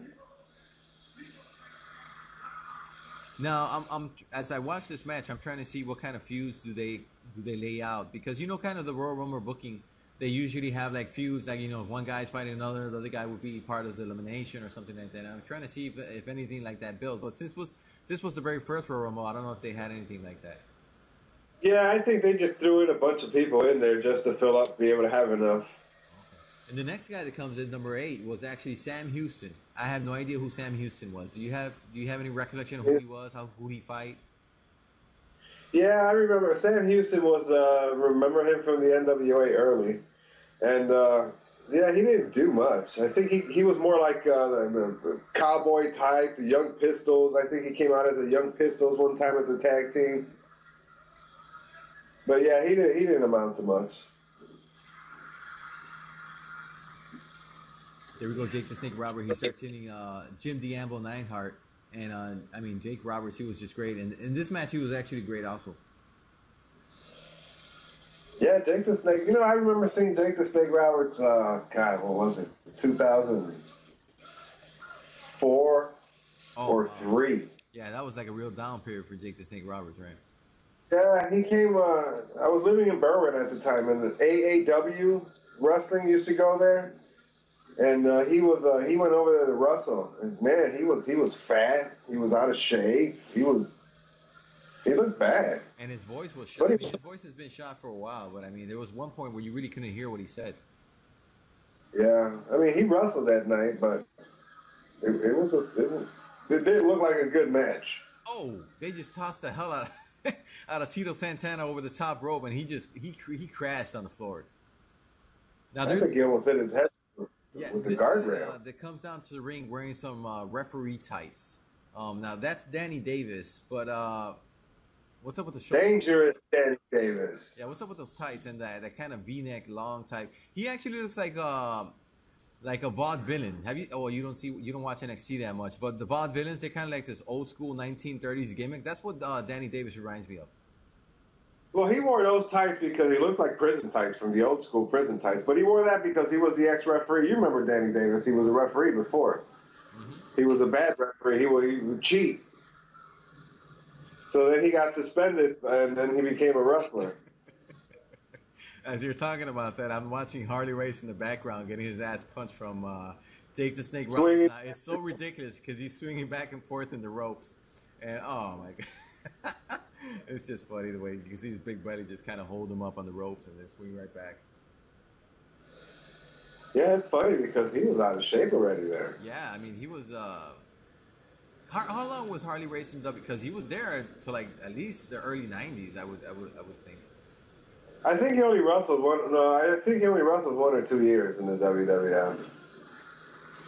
Because Okay. man, Harley Race, I think he won his first world title like in '68 or something. I mean, the Yeah. guy's been around forever. Yeah. Yeah. Then after Danny Davis, number 10, the entry number 10 is actually Boris Zukov. He looks kind of like a not a Russian. Boris, yeah, he's the. Well, he was supposed to be Russian. Remember, he come out with some other guy with a mask. There's a Russian assassin or something, and they were like a Russian tag team. Yeah, yeah, and he has kind of like that Nikita. And with Nikolai, Yeah, yeah, he has that but he has kind of like that Ivan Koloff look. You know, he kind of looks like that. I think that's who he was trying to get his gimmick from. Because Ivan Koloff at the time was still wrestling with Jim Crockett at the NWA.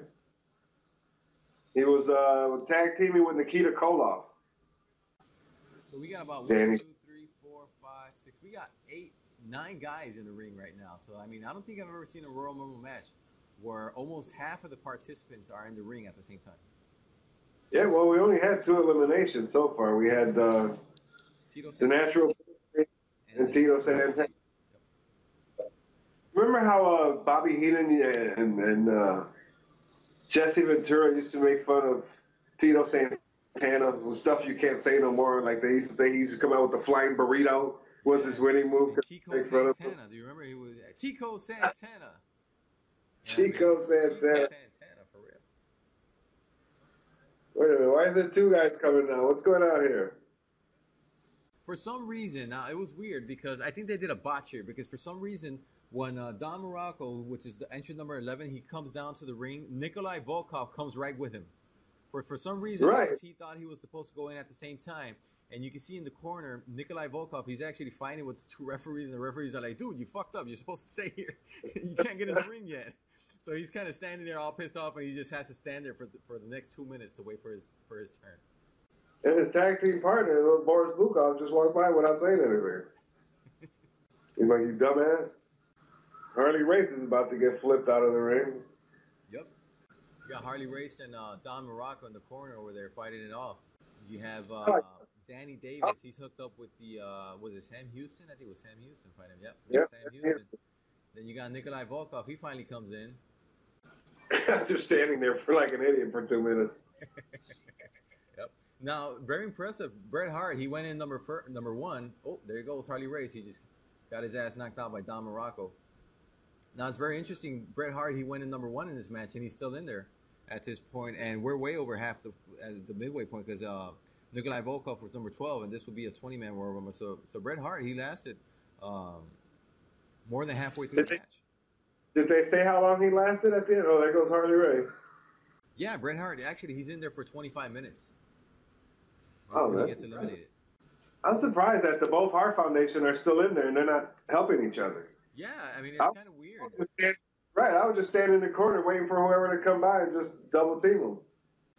Harley Race is swinging at every referee. He's like, dude, I'm not eliminated. Like, yep, you're eliminated. You got to get out of here. Oh, Hefner. He's over there fighting with Harley Race. Harley Race wanted to get back in the ring, but they didn't let him. Poor Harley Race. He didn't win any championships when he went to the WWF.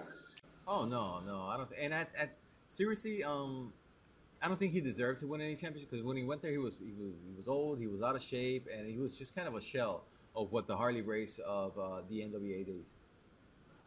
Yeah, he was. It's actually interesting because the next entrant, number 13, is actually Jim Duggan. And as Jim Duggan makes his way to the ring, Harley Race actually hits him. And Jim Duggan is going to go back and kick his ass, but the ref's like, no, you got to go to the ring, you got to go to the ring. So he kind of runs back to the ring and starts doing his, ho! I wonder why they gave Hacksaw Jim Duggan the victory here. Like, why? Because they never pushed him. I mean, Hacksaw Jim Duggan never won any championships. No, actually. And, it's like, because since this was the very first Royal Rumble, I guess they didn't really realize what they had yet in their hands. Because it wasn't until, what was the year that the Royal Rumble winner got a chance to go to WrestleMania? I mean, was it... oh, God, that was... Because I remember Hogan won it back-to-back. And I think that's really when they started kind of acknowledging that the winner would go to WrestleMania. But I might be wrong.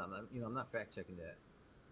Yeah, I'm not 100% sure, but I think it was way after that Way after because that, because I know the '92 Royal Rumble, which was the Royal Rumble that Ric Flair he went from number three you up to know what? beat. It was '93 because it was the year after Flair won it. Flair won it for the vacant title, and then the year after that, I think is when they started saying the winner would fight at WrestleMania. Okay, okay, because I remember the '94 one had that Because double screw up between Bret Hart and Lex Luger, and right, then they and then, kind of did that at WrestleMania 10. They kind of both wrestled each other, and then the winner would go on to fight Yokozuna. right, correct. So entrant number 14 is actually Ron Bass, Yeah, Outlaw Ron Bass. Outlaw Ron Bass. He comes in and he starts kicking ass. No, actually, he comes in and he gets his ass kicked. He starts getting his ass kicked. Oh, no, there he goes. Okay, okay. He's fighting Don Morocco. I seen him on the floor when he came in, and I thought he was getting his ass kicked immediately. Ron Bass. So there goes our next elimination, and that's a jumping Jim Brunzell from the Killer Bees got eliminated by Nikolai Volkov. I like Nikolai Volkov when he was tag team partners with the Iron Sheik. Yeah, it came to a point where they kind of remember when he used to come to the ring and he used to sing the was it the Russian national Yeah. anthem, and people just start booing the shit. I mean, I thought it was hilarious. He would just come in, and he would start singing the national anthem. I People thought start it booing was. him. Yeah. And then the Iron Sheik, Iran #1, Russia #1, USA tour. And he The spit Iron on. Yeah. Sheik, man. I mean, I love the Iron Sheik. The Iron Sheik, I like he's hilarious. If you have Twitter, I highly recommend anybody who has Twitter and is a wrestling fan to follow the Iron Sheik. He once called. He once said, I favored one of his tweets because he's like, remember when Dwight Howard was being kind of like a prick and he was in LA, and he called Yeah. Dwight Howard, "You pencil geek and Jemima looking motherfucker," and it was just hilarious because I mean, if you think about it, Dwight Howard does look like Aunt Jemima, He does. the pancake lady. He would call him the pancake lady. It's funny because the Iron Sheik, he needs to write it out because if he's speaking it, you don't understand what the fuck he's talking about. But he's hilarious, and they were actually doing like some Iron Sheik roast, like those comedy roasts. They would do an Iron Sheik, and he would blast on everybody, and he's very funny. I like the Iron Sheik. He's funny. Yeah, I like the Iron Sheik too. He's always been one of my favorites. So then we got number 15. Entrant number 15 is actually Brian Blair from the he was actually also from the Killer Bees, right? Yeah. Ryan Blair and Jumping Jim Brunzell. When they get in trouble, they put the mask on so you couldn't tell who was who. Yeah, of all the people that could have won this, I don't know why they would have picked Hacksaw Jim Duggan. Well, I mean, if you think about it, when you really think about all the entrants, well, let's think of all the entrants so far. Bret Hart, of course, we don't see him at least at this time as a main eventer. You got Tito Santana, you got Butch Reed, you got Jim Neidhart, you got Jake Roberts. Well, I guess Jake Roberts could have been a good candidate to win the first Royal Rumble. Jake Roberts could have been a good candidate. You had Harley Race, Jim Brunzell, Sam Houston, Danny Davis, Boris Zukov, Don Morocco, Nikolai Volkov, Jim Duggan, Ron Bass, Brian Blair, Hillbilly Jim, Dino Bravo, the Ultimate Warrior. Now, in 1988, was the Ultimate Warrior, that was a WrestleMania 4 time. So I don't think the Ultimate Warrior was really anybody back in 1988 yet.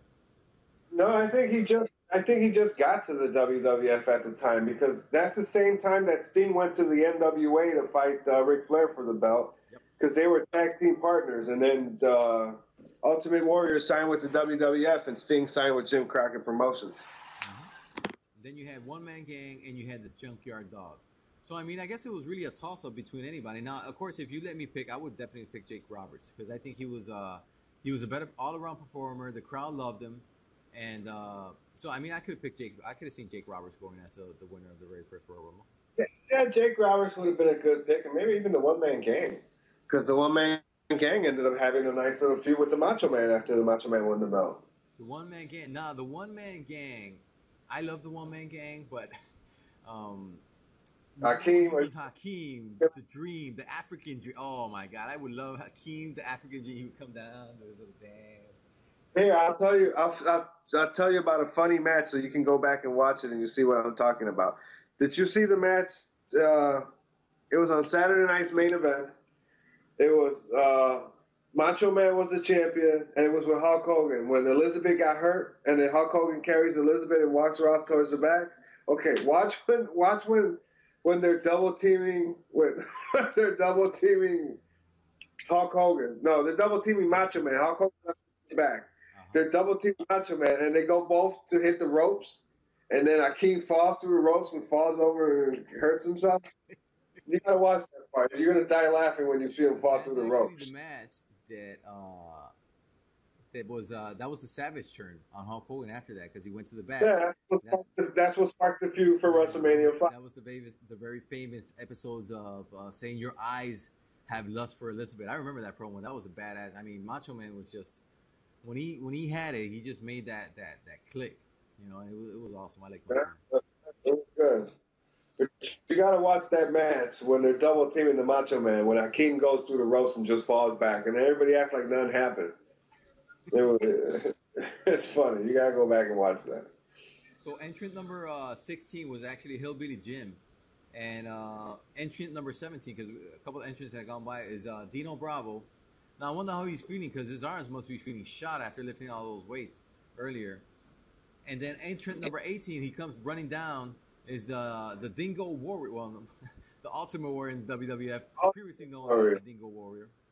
And there we see as he comes in, immediately, basically, Bret Hart gets eliminated by Don Morocco, and Bret Hart was in there for 25 minutes and 42 seconds. Yeah, there he goes. You gotta give him credit, though. I mean, he lasted there for a while. Bret Hart? Yeah. Yeah, no. I mean, he was a great. He was a good workhorse back in the day. I mean, there's no doubt about it. But I guess he wasn't at that level yet where you can see him. I guess he was never at that level because even when he won that title back in what was it, 93 or 92, where he beat Flair for the title. I really didn't expect him to beat Flair at the title. I think he beat him in a house show or something. Flair dropped the title over to Bret Hart. Yeah, but that's because Flair was already leaving. Yeah, So yeah. Yeah, I don't know. I never liked Bret Hart as a champion. I mean, he was all right, but I didn't. Because the one man gang, I never thought Bret Hart as what people thought he was. Yeah.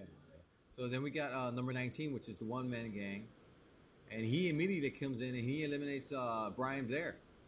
See, right there, the one man gang. He looks big. He looks massive. He looks impressive. This is before they showed him.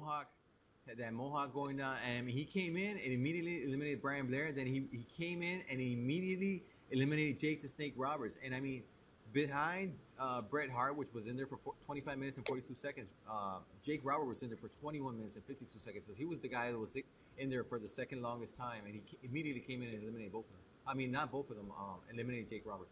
The Dingo Warrior. And here's number 20. And number 20 is actually Junkyard Dog. JYD. JYD, the Junkyard Dog. I remember when he died, Junkyard Dog. It was in, was it like the mid-90s, was it? Or was it the late 90s? It was something, I know it was a car accident he had, right? Maybe he fell asleep or something like that. It was in 94. 1994 was when he died. It was the summer of 90. Wasn't he in ECW when that happened? Or wasn't he going to wrestle in some event in ECW close to the Actually, he died? He came out, he was so fat and out of shape he wasn't wrestling no more. But he did show up at an episode of ECW, and then like a week later is when he ended up passing away. Okay. But he was short, fat, and stubby at the time. Okay. Way past his wrestling shape. So there we see the elimination of Nikolai Volkov. He was actually eliminated by Jim Duggan. Oh, we're getting down to the nitty-gritty now.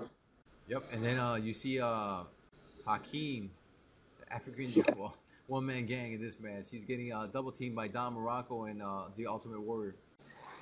Now, if I was all those guys, if you kind of think about tactics here, I would try to gang up on one-man gang because I mean he's the biggest guy there, and they're running out of guys pretty soon. So it's gonna be interesting to see how one-man gang gets eliminated. I'm surprised, even though they were at the signing, I'm surprised Hulk Hogan and Andre the Giant weren't in here. Well, I think it would have taken it away from their big rematch. I mean, that rematch they did it on the main event, so I'm assuming they did it to get like a huge number. And I guess if they touched again, they were maybe they were going to take that mystique off of the match. Yeah, I guess you're right. Well, I think they should have had at least somebody there, at least Hogan or something. Because when I see it, when you really think about it, there really weren't any guys that were huge stars in the match besides maybe Jake Roberts at the time. Because at least Jim Duggan, I didn't see him, in my personal opinion, as a huge star ever. No, I mean he was all right, but yeah, not as a huge star. So the ring is pretty clear. It's clearing up pretty quickly here. Hillbilly Jim is eliminated by One Man Gang. Then we have Danny Davis is eliminated by Hacksaw Jim Duggan. Then we have the Number four. Ultimate is actually eliminated by Dino Bravo and One Man Gang. Oh, that's Don Morocco's still in this. Yeah, yeah, Don Morocco's still in this, and Don Morocco is actually, I think he's in there to the almost right at the end. He's in the top the top four here. We're down to the last four. It's Dino Bravo, Don Morocco, One Man Gang, and Hacksaw Jim Duggan, of course. So you got two baby faces and you got two heels, and of course Jim Duggan. Now, of course, watching so many Royal Rumbles throughout the years, you kind of know now who's gonna win when you see the guy laying on the floor close to the rope, Right, trying to figure out who he's the one that's gonna go over. And so Dino Bravo and One Man Gang kind of gang up on Don Morocco and eliminate him, throw him over the top rope. And so we got One Man Gang left and Dino Bravo against Hacksaw Jim Duggan. Well, there goes Morocco. I wonder whatever made them change the One Man Gang to the African Dream. What the hell?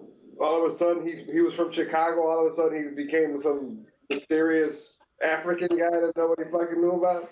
The thing is, I actually love the gimmick. Hakeem the African Dream. He came down with his light blue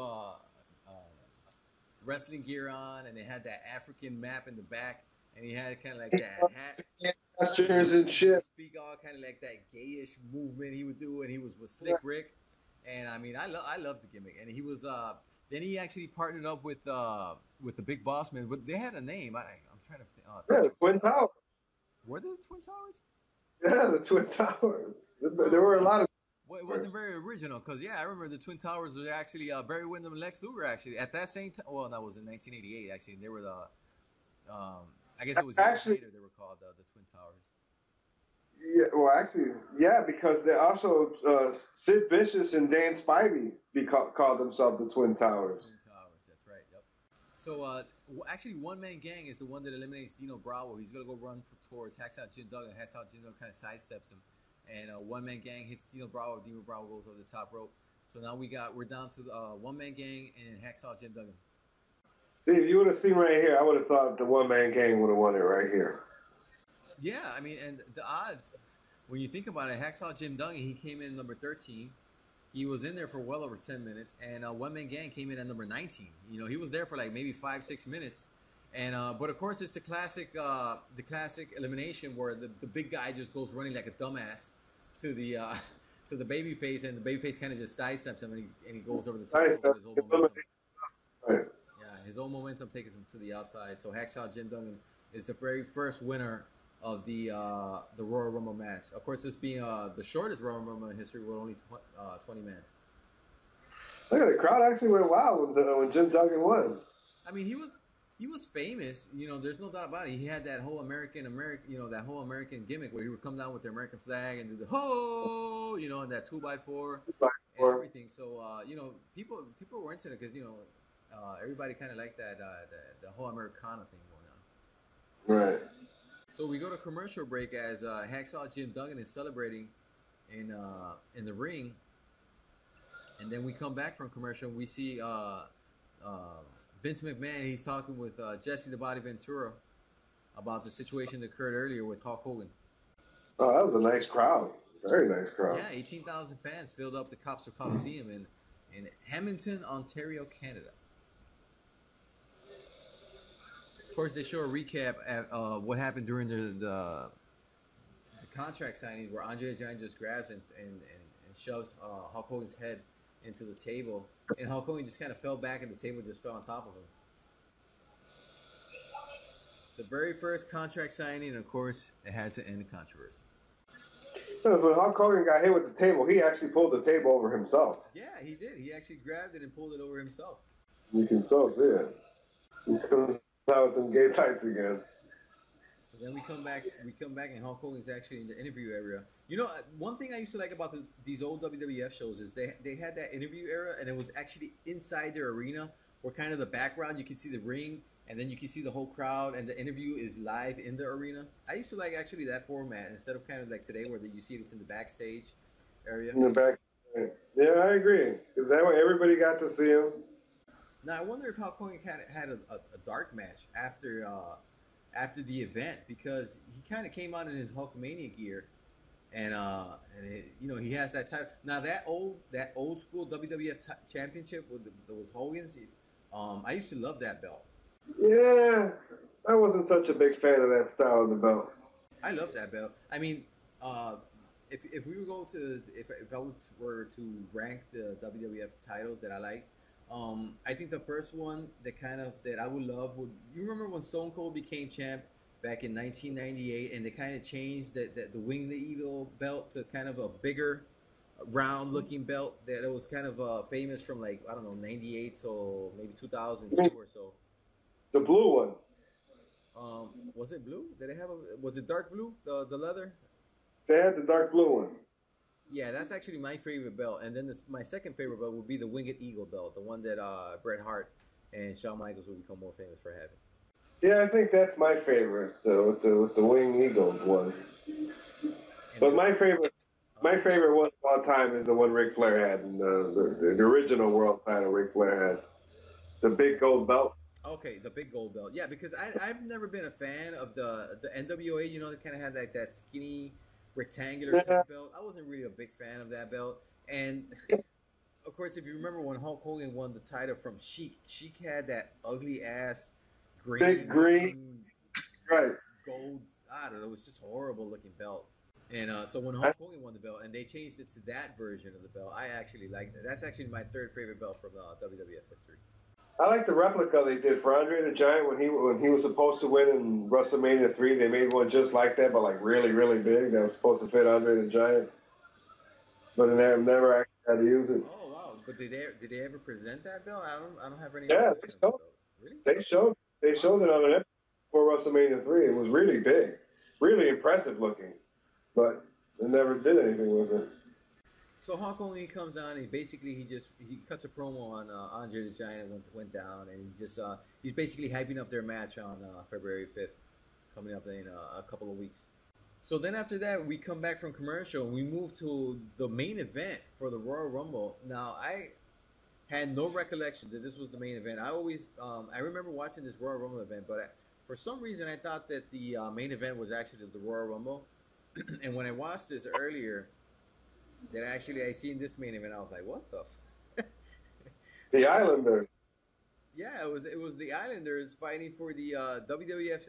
Wait, let me see. Let me fact check that. I think it was for the WWF Championship, and they were fighting for the WWF Tag Team Championship.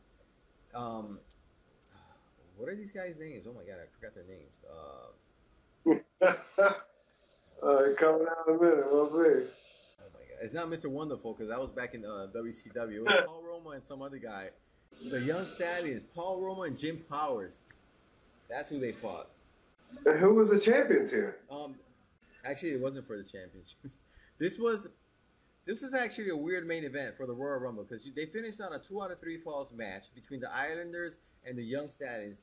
There was no title involved. There was, I don't know why they decided to finish off with this match. Huh? This should be like an opening match. This should have been the opening. You know what? This match should have been the buffer between between the Jumping Bomb Angels and the Royal Rumble, actually, because we just had a 2 out of 3 falls match. And you know what the sad part is? That 2 out of 3 falls match and the woman actually kicked this 2 out of 3 falls match's ass. Man, yeah, it's just weird that this would have been the main event. Now, the Islanders, they're part of the whole Samoan heritage, right? Yeah, they're all there. Haku is that's Mang. You know who Haku is. Yeah, I know who Haku is. What's the other guy, the skinnier guy's name? I can't remember now, but they used to when they used to, their fathers was Sika and Afa. Yeah. They fought as the Wild Samoans. Remember them? Yep, the Wild Samoans. Actually, the Wild Samoans isn't that one of those guys, like the grandfather or the father or the uncle of Roman Reigns right now? Yeah, he's actually the uncle of The Rock also. The Rock, yeah, you got The Rock, you got Roman Reigns, you got Rikishi, I think is part of that family. The Usos are part of that family. I mean, you got a whole Samoan heritage who have been part of the WWF history. Yeah, they all been there, and they've been there like generation after generation. They keep coming. Yeah, the Islanders. It was Haku and Tama was actually the Tama, guy's name. Tama. which is weird because usually the Samoans usually real fat. That's about the Usos. I don't really like the Usos. What do you think about the I don't Usos? like the Usos actually. They come down, and I must say something. The Usos, they have great matches, and I kind of appreciated their work. Started appreciating their work when they started fighting the Shield. When the Shield came in, there were the 6-man tags, and then the Usos would team up with Daniel Bryan or Dolph Ziggler or any of that, and they would have some kick-ass matches. And I remember they once had a kick-off. I think it was the Usos against Roman Reigns and Seth Rollins. They had a kickoff match last year. I think it was last year's Money in the Bank. No, it wasn't last year. It was the year before that, because last year was when Seth Rollins was. Yeah, the year before that, they had an opening match in the kickoff, and that match, that was a match of the year candidate. They had it against the Usos. So the Usos, they could have good matches, but I don't know. It's just, I just don't like their yeah, their. I'm not a huge fan of they're great in the ring, but it's not. I don't know. Just I'm kind of Yeah, I'm not. indifferent. I don't really like them that much. Maybe they could put Samoa Joe over there. Oh wow, Haku just took like a really weird bump. They kind of did like Paul Roma and Haku kind of crashed on the middle of the ring, and Haku just fell right in the back of his head and neck. And Paul Roma, I never liked Paul Roma either. I liked him when he was with in WCW, when he was with Mr. Wonderful. They were what was their name? The Wonderful Bodies, or Pretty Wonderful. Pretty Wonderful was their Pretty well. yeah. They It kept was, making fun of yeah. Paulas. They thought they were gay or something. They keep calling each Paula. Pretty Wonderful, and it was sad because when Pretty Wonderful was when they were in kind of like their peak, Mr. Wonderful actually had his arm. That's when his arm started getting kind of like small, because he had that neck issue, that nerve issue or something, and his arms kind of got all skinny. Yeah, they removed his bicep or something. Yeah, it was something, because I remember you would see him wrestle, and then he would have this big buff arm over here, and then over here you kind of see like bone and skin hanging. It was kind of weird. Yeah, he had his bicep removed or something. Mr. Wonderful. Now, I used to like Mr. Wonderful back when he was fighting Hogan for the title. They once had a steel cage match. I think it was in Toronto or something, and it was a hell of a match. Mr. Wonderful against Paul Hogan, because they were like tag team champs. I mean, not tag team champs. They were like tag team partners at one point, and Mr. Wonderful just turned on Hogan, and Yeah, they started their feud. when he signed with Bobby the Brain Heenan and they betrayed Hulk Hogan. Yeah, Yeah. I remember that. They had that match where they both jumped off the cage and landed on the floor at the same time. Exactly. Yeah. That was a great feud. I mean, I think that drew money, because I think that match was in one of those baseball stadiums, and it was filled to the gills, as I say. There were a lot of fans in that stadium. Yeah. This is such a weak match to be the main event. This is a weak match, and the only good part about it, this was the shortest match out of all the matches that were presented in this event. Each match went over 15 minutes. This match went 14. So I guess it was kind of something that McMahon just said, you know what, let's just throw something in there to close it off. But if I were there, I would have closed it off with the Royal Rumble. Yeah, that would have made sense. And would have just added these four to the Royal Rumble. Yep. Haku. I liked Haku when he was with the Barbarian. Yeah, the Barbarian. And then when he went to WCW, he was Mang. And I remember when I was a kid, I really didn't understand this whole wrestlers being from other companies and stuff. And when they started going, for example, from WWF, this is more what I watched. And then they go to WCW, and like his name was Mang. I'm like, wait a minute, he's Haku. Why the hell are they calling him Mang? And I've always figured, you kind of wondered, like, exactly when Razor Ramon and Diesel went over to WCW as Scott Hall and Kevin Nash, I'll be like, but why is he called Scott Hall? Why didn't he use Razor Ramon? Of course, me being a kid, I didn't know all the legality issues, trademarks and names and everything. But I always knew him as Razor Ramon. Actually, I knew Scott Hall before he was Razor Ramon. Yeah, when he was in the AWA, he used to be huge. You remember that? He was Cowboy Scott Hall, I think was his name, and he had kind of like that Hulk Hogan handlebar mustache going on. Yeah, he was a monster of a man. Him and Kurt Hennig were tag team champions over there for a while. Kurt Hennig, right? Kurt Hennig. Am I mistaken? But I think Kurt Hennig was actually the AWA champ at one time, right?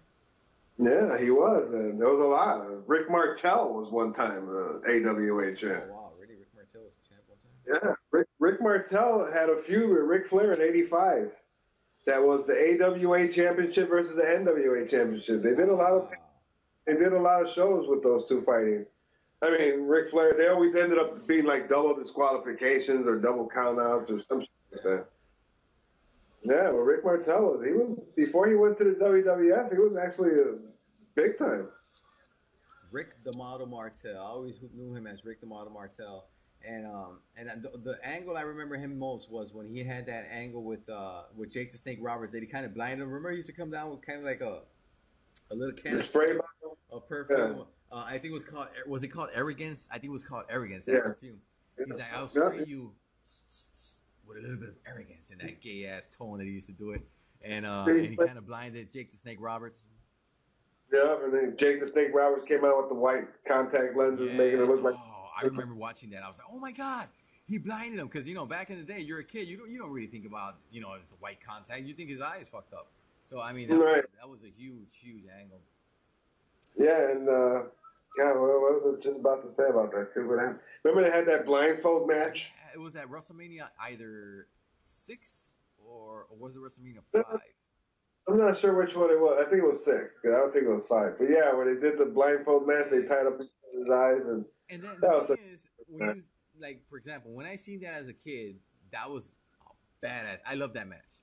And I actually seen that WrestleMania not too long ago.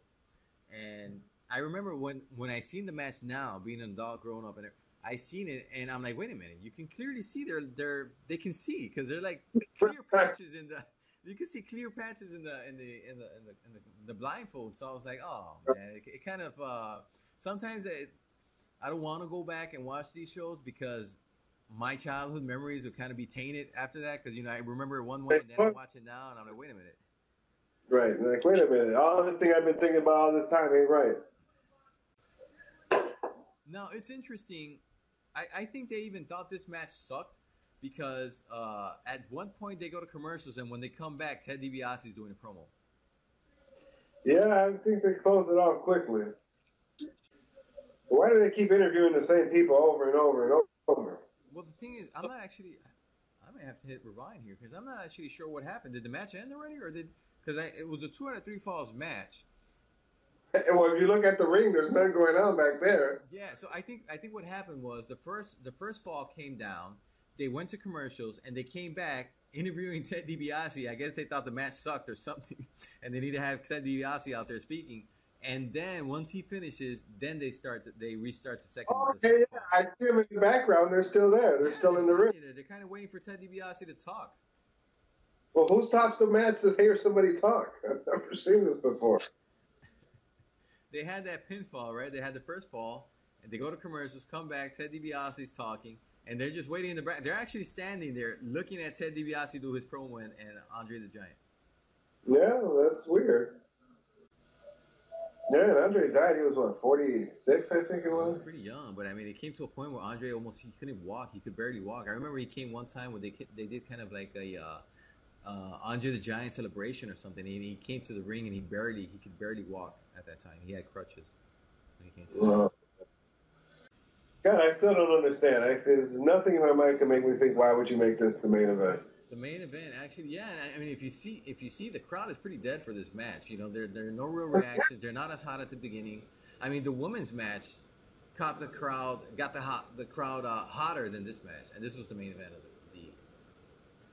But I think the actual Royal Rumble match should have been the ending. Yeah, it should have been an ending because I mean, it was exciting. It was something new. It was something fresh. And the end was exciting because at the end, those people were going nuts for Jim Duggan. So I mean, it would have been a great way to finish out the pay-per-view, the event.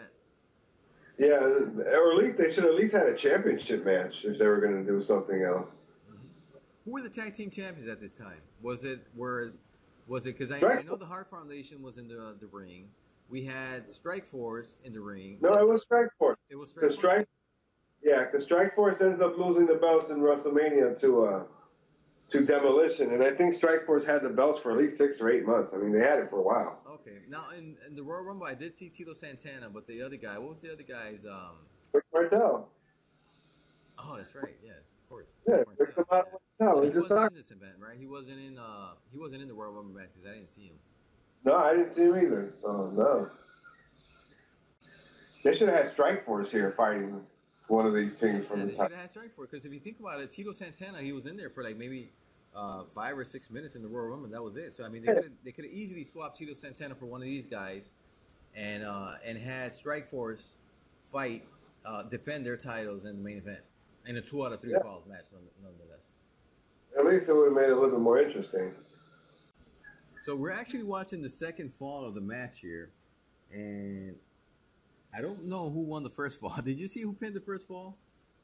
No, but I'm starting to see a lot of empty seats now. Yeah, because I'm wondering if this was actually the main event or maybe this was a pre-tape of before the event. Because I mean, it's hard to believe that this was the main event of the Royal Rumble.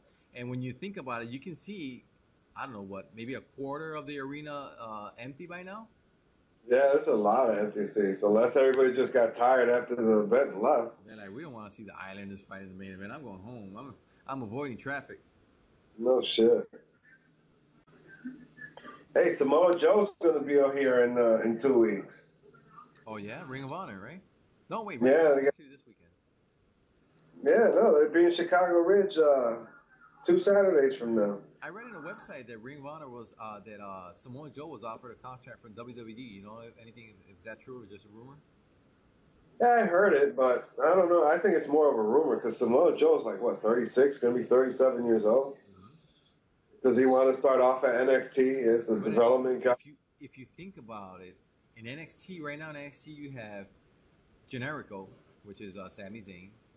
You have Right, but Prince Devitt. Was it? No, it's not Prince Devitt. Ferguson. What's his name? Yeah, I know who you. Right, but what I'm saying is Samoa Joe's good. You know, I don't think he wants to go to work for $40,000 or $50,000 at NXT when he's making a couple $100,000 now, wrestling full time. I mean, but I mean, I don't think Samoa Joe would be down there too long. I mean, he'll probably go over there to kind of learn their style a little bit and be up in the main roster in no time. Because I mean, Samoa Joe, he's a veteran. It's kind of like Kevin Owens. Kevin Owens is down there, and he'll probably be down there for a year. But I don't think he'll be down by WrestleMania next year. I think he'll be up. Kevin Owens is in his 20s. I mean, Samoa Joe's old. I mean, he should be. If he's going to the WWE, he should be in the main roster right off the bat. That's how I feel. Yeah, that's true. He should be in the main roster fighting guys like Daniel Bryan and stuff like that. Yeah. He fought all those people when they were all in Ring of Honor, And I think a rumor was that Triple H was a huge fan of Samoa Joe. Yeah, I've heard that. And I would like to see a Samoa Joe versus Rusev match. I think that would be an awesome fucking match. That would be a good match, actually. Yeah, that would be very interesting. Maybe even Samoa Joe versus John Cena would be intriguing. Samoa Joe versus a lot of people there would be nice. Yep. Fresh matches that you've never seen before. Mm-hmm. Was it me or did you see Paul Roma come in and not Paul Roma? What's the other guy's name from this team? Jim Powers. Did you see Jim Powers just kind of kick Haku and do a flat back and just kind of fall? Lay on the floor. What I mean, nothing. Was that botched? Because he clearly wasn't hit by anything. He just kind of like hit him and he just fell flat on his back. Yeah, I'm pretty sure it was a botch. And he looked stupid while he was doing it. Paul Roma actually injured his knee in this match. That's what happened in the first fall. He went over the top rope and he buckled his knee, and he was counted out. That's why they went to the back. He got his knee not stitched up. He got his knee wrapped up, and while he was getting his knee wrapped up, that's why they called Ted DiBiase and Andre the Giant to do that promo to kind of buy some time. Oh, it's still weird. This whole production today was weird. There you go. You got a half Boston Crab applied to Paul Roma's knee by Haku. Jim Powers comes into the ring, and this is starting to break up. And actually, the ref stopped the match. Wow. No, the ref did not stop the match. Okay. I see the Islanders raised their hand, and yeah, they stopped the match. They actually did stop the match. Okay, so the match did stop, And Yeah, you can see the crowd piling out now. and the crowd are pissed. Yep, they're like, we stayed to see this crappy ass match, and now it was a fucked finish anyway. So Oh yeah, shit. so the Islanders won, and Paul Roma couldn't continue because he hurt his knee. Basically, that was the story of the match. So what did you think of the very first event, the very first Royal Rumble event held in the USA Network? Did it deliver? Did it get your expectations? Now, of course, we're watching this what Right. Well, 16, I 17 years would. later, but Oh, there's nobody there. I don't know. I would. I didn't. I guess for that time it was new, so it's something different. But for nowadays, yeah, that wouldn't. I mean, you have Raws that are better than that. yep. And you have 3 hour Raws Right. that are better than that. Um, but yeah, I agree. For 1988, the concept was good. Of course, we all know what the Royal Rumble would come up to be nowadays. You know, the Royal Rumble now is one of my favorite events. I watch it each year, even though the last few years I've been kind of pissed because last year, of course, with Batista winning, and then this year, Dan and Bryan losing and Roman Yeah, Reigns. but you can always know before the Royal Rumble match comes every year. You already know who's going to win. Oh yeah, there's no doubt Pretty about it. much There's always a guy. basically know who's going to win, right? And this year, the obvious favorite was Roman Reigns. Of course, he won the match. And but Right. I think the WWE kind of messed up when they brought Daniel Bryan back. I mean, if they did not want to have Daniel Bryan in the main event, they should have bring him. They should have brought him back the Monday after the Raw, you know, and say, "Oh, I'm clear to wrestle today." You know, like, "Oh, well, you weren't clear for the Royal Rumble, so that's fine." So people wouldn't shit all over the Royal Rumble. But then, Right. you know, you bring him back, you say, "Oh, I'm going to challenge for," and people really want to see Daniel Bryan go for that title because he was stripped from it last year. And then you got the whole David versus Goliath. Because I mean, Brock Lesnar is a beast, you know. So it's a story. It writes Yeah. itself. That shit books itself. You don't have to do it. And I Yeah. don't know. So I do like Roman Reigns. Don't get me wrong. I like the way he fights. He sucks at promos, but I Yeah. mean, I you don't know. like him. But do I think he should be the one to beat Brock Lesnar after Brock Lesnar just murdered Undertaker last year and murdered John Cena at SummerSlam? Yeah, I don't think so. I don't know if he should be the guy, but I mean, it all really depends on Brock Lesnar because Brock Lesnar has slowly turned into a baby face. You know, when you hear when he comes out, you know, the crowd are cheering him, Yeah, I and noticed he's that. the baby face. He's the badass. I noticed that the last time, but I think his contract is going to be up, and I'm pretty sure he's going to the UFC. I mean, he might have some unfinished business, but I don't know if his, you know, in my opinion, I don't know if his body is going to be able to hold up the brutal because it's brutal. He has to be training every day. I mean, right now, for wrestling, he's probably at his house. He's doing whatever he wants, and then a couple of weeks before the pay-per-view, he starts pumping iron and gets pumped again. You know, but for UFC, Right. you got to be there training every single day. You got to be practicing your craft because I mean, you're going up against world-class athletes who are trying to really kick your ass. You know, it's not professional Plus, wrestling where you know who's going to win and who's going to lose. his last couple matches, he got his ass And he whooped. got his ass whooped. That's exactly. You know, he was going through those problems with diverticulitis, and Yeah. Alistair, what was his name? Alistair, I can't even say his name. Overeem or whatever his name is. Right. He I think he kneed him or something, and Kicked him, that basically messed him up right there. Yeah. And then Cain Velasquez just whooped his ass. You know, Cain Velasquez, of course, is a freak. I'm not a huge mixed martial arts fan, but I follow a couple of fights, and Cain Velasquez just whooped his ass. I don't like Kane. I think he's overrated. He's a machine in his stamina, but other than that, you know, I don't know. So, yeah. So for you guys out there, the MMA talk has stopped because I'm not a huge MMA fan, and I don't think you're a huge MMA fan either. So that's it for the Royal Rumble. Yeah, the Royal Rumble. So what do you rate it as 0 to 10? What do you give this Royal Rumble? I give it a 4. Oh, 4. Wow. Okay. Well, I'll go as high as a 5. I think it was maybe a 5 out of 10. It didn't make sense. So listen, we're in WrestleMania season. So how about for our next podcast, we go back and visit a WrestleMania? Yeah, that'd be great. You want to do something recent, or you want to go back in time? Well, I don't know. Well, have you seen every single WrestleMania? Have you seen all 30 of them? The ones from 2005 to 2010. Those 5 I haven't really. I haven't seen. So that we're talking about WrestleMania 21 till WrestleMania 26. Yeah, So you want to pick one of those? yeah, let's do the first one. 21? What was that? 21. All right, WrestleMania 21. That was actually in 2005. That's a very interesting WrestleMania. I remember that WrestleMania very vividly. That's the WrestleMania that had Batista versus Triple H for the World Heavyweight title. That had John Cena versus John Bradshaw Layfield for the WWE title. It had the very first encounter between Shawn Michaels and Kurt Angle. It had Piper's Pit with Stone Cold Steve Austin, and Carlito makes a little cameo in that Piper's Pit. You had the Big Show versus Aki Bono in a sumo match where you see Big Show with a giant ass thong. You had Christy Hemme versus Trish Stratus. You had Undertaker versus Randy Orton. Holy shit, it's kind of freaky. I know each and every one of these matches by heart. Oh, that card back and forth. Yeah, you had Eddie Guerrero versus Rey Mysterio. So it should be, and you had the very first Money in the Bank match actually in that WrestleMania. So yeah, it'll be a very interesting WrestleMania. So there you got it, people. The next, the Cheech and Kern Wrestling Podcast, Episode 3, will come back at you with WrestleMania 21 from 2005.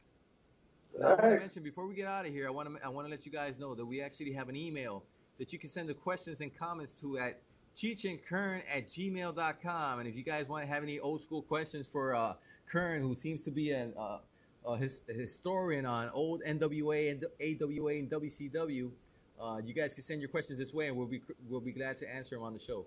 And if you guys like what you hear, please hit the subscribe button. Listen to us on Stitcher. You can listen to us on SoundCloud, and of course our official YouTube channel, Cheech and Kern. All right, everybody, you have a good one. All right, take care, guys.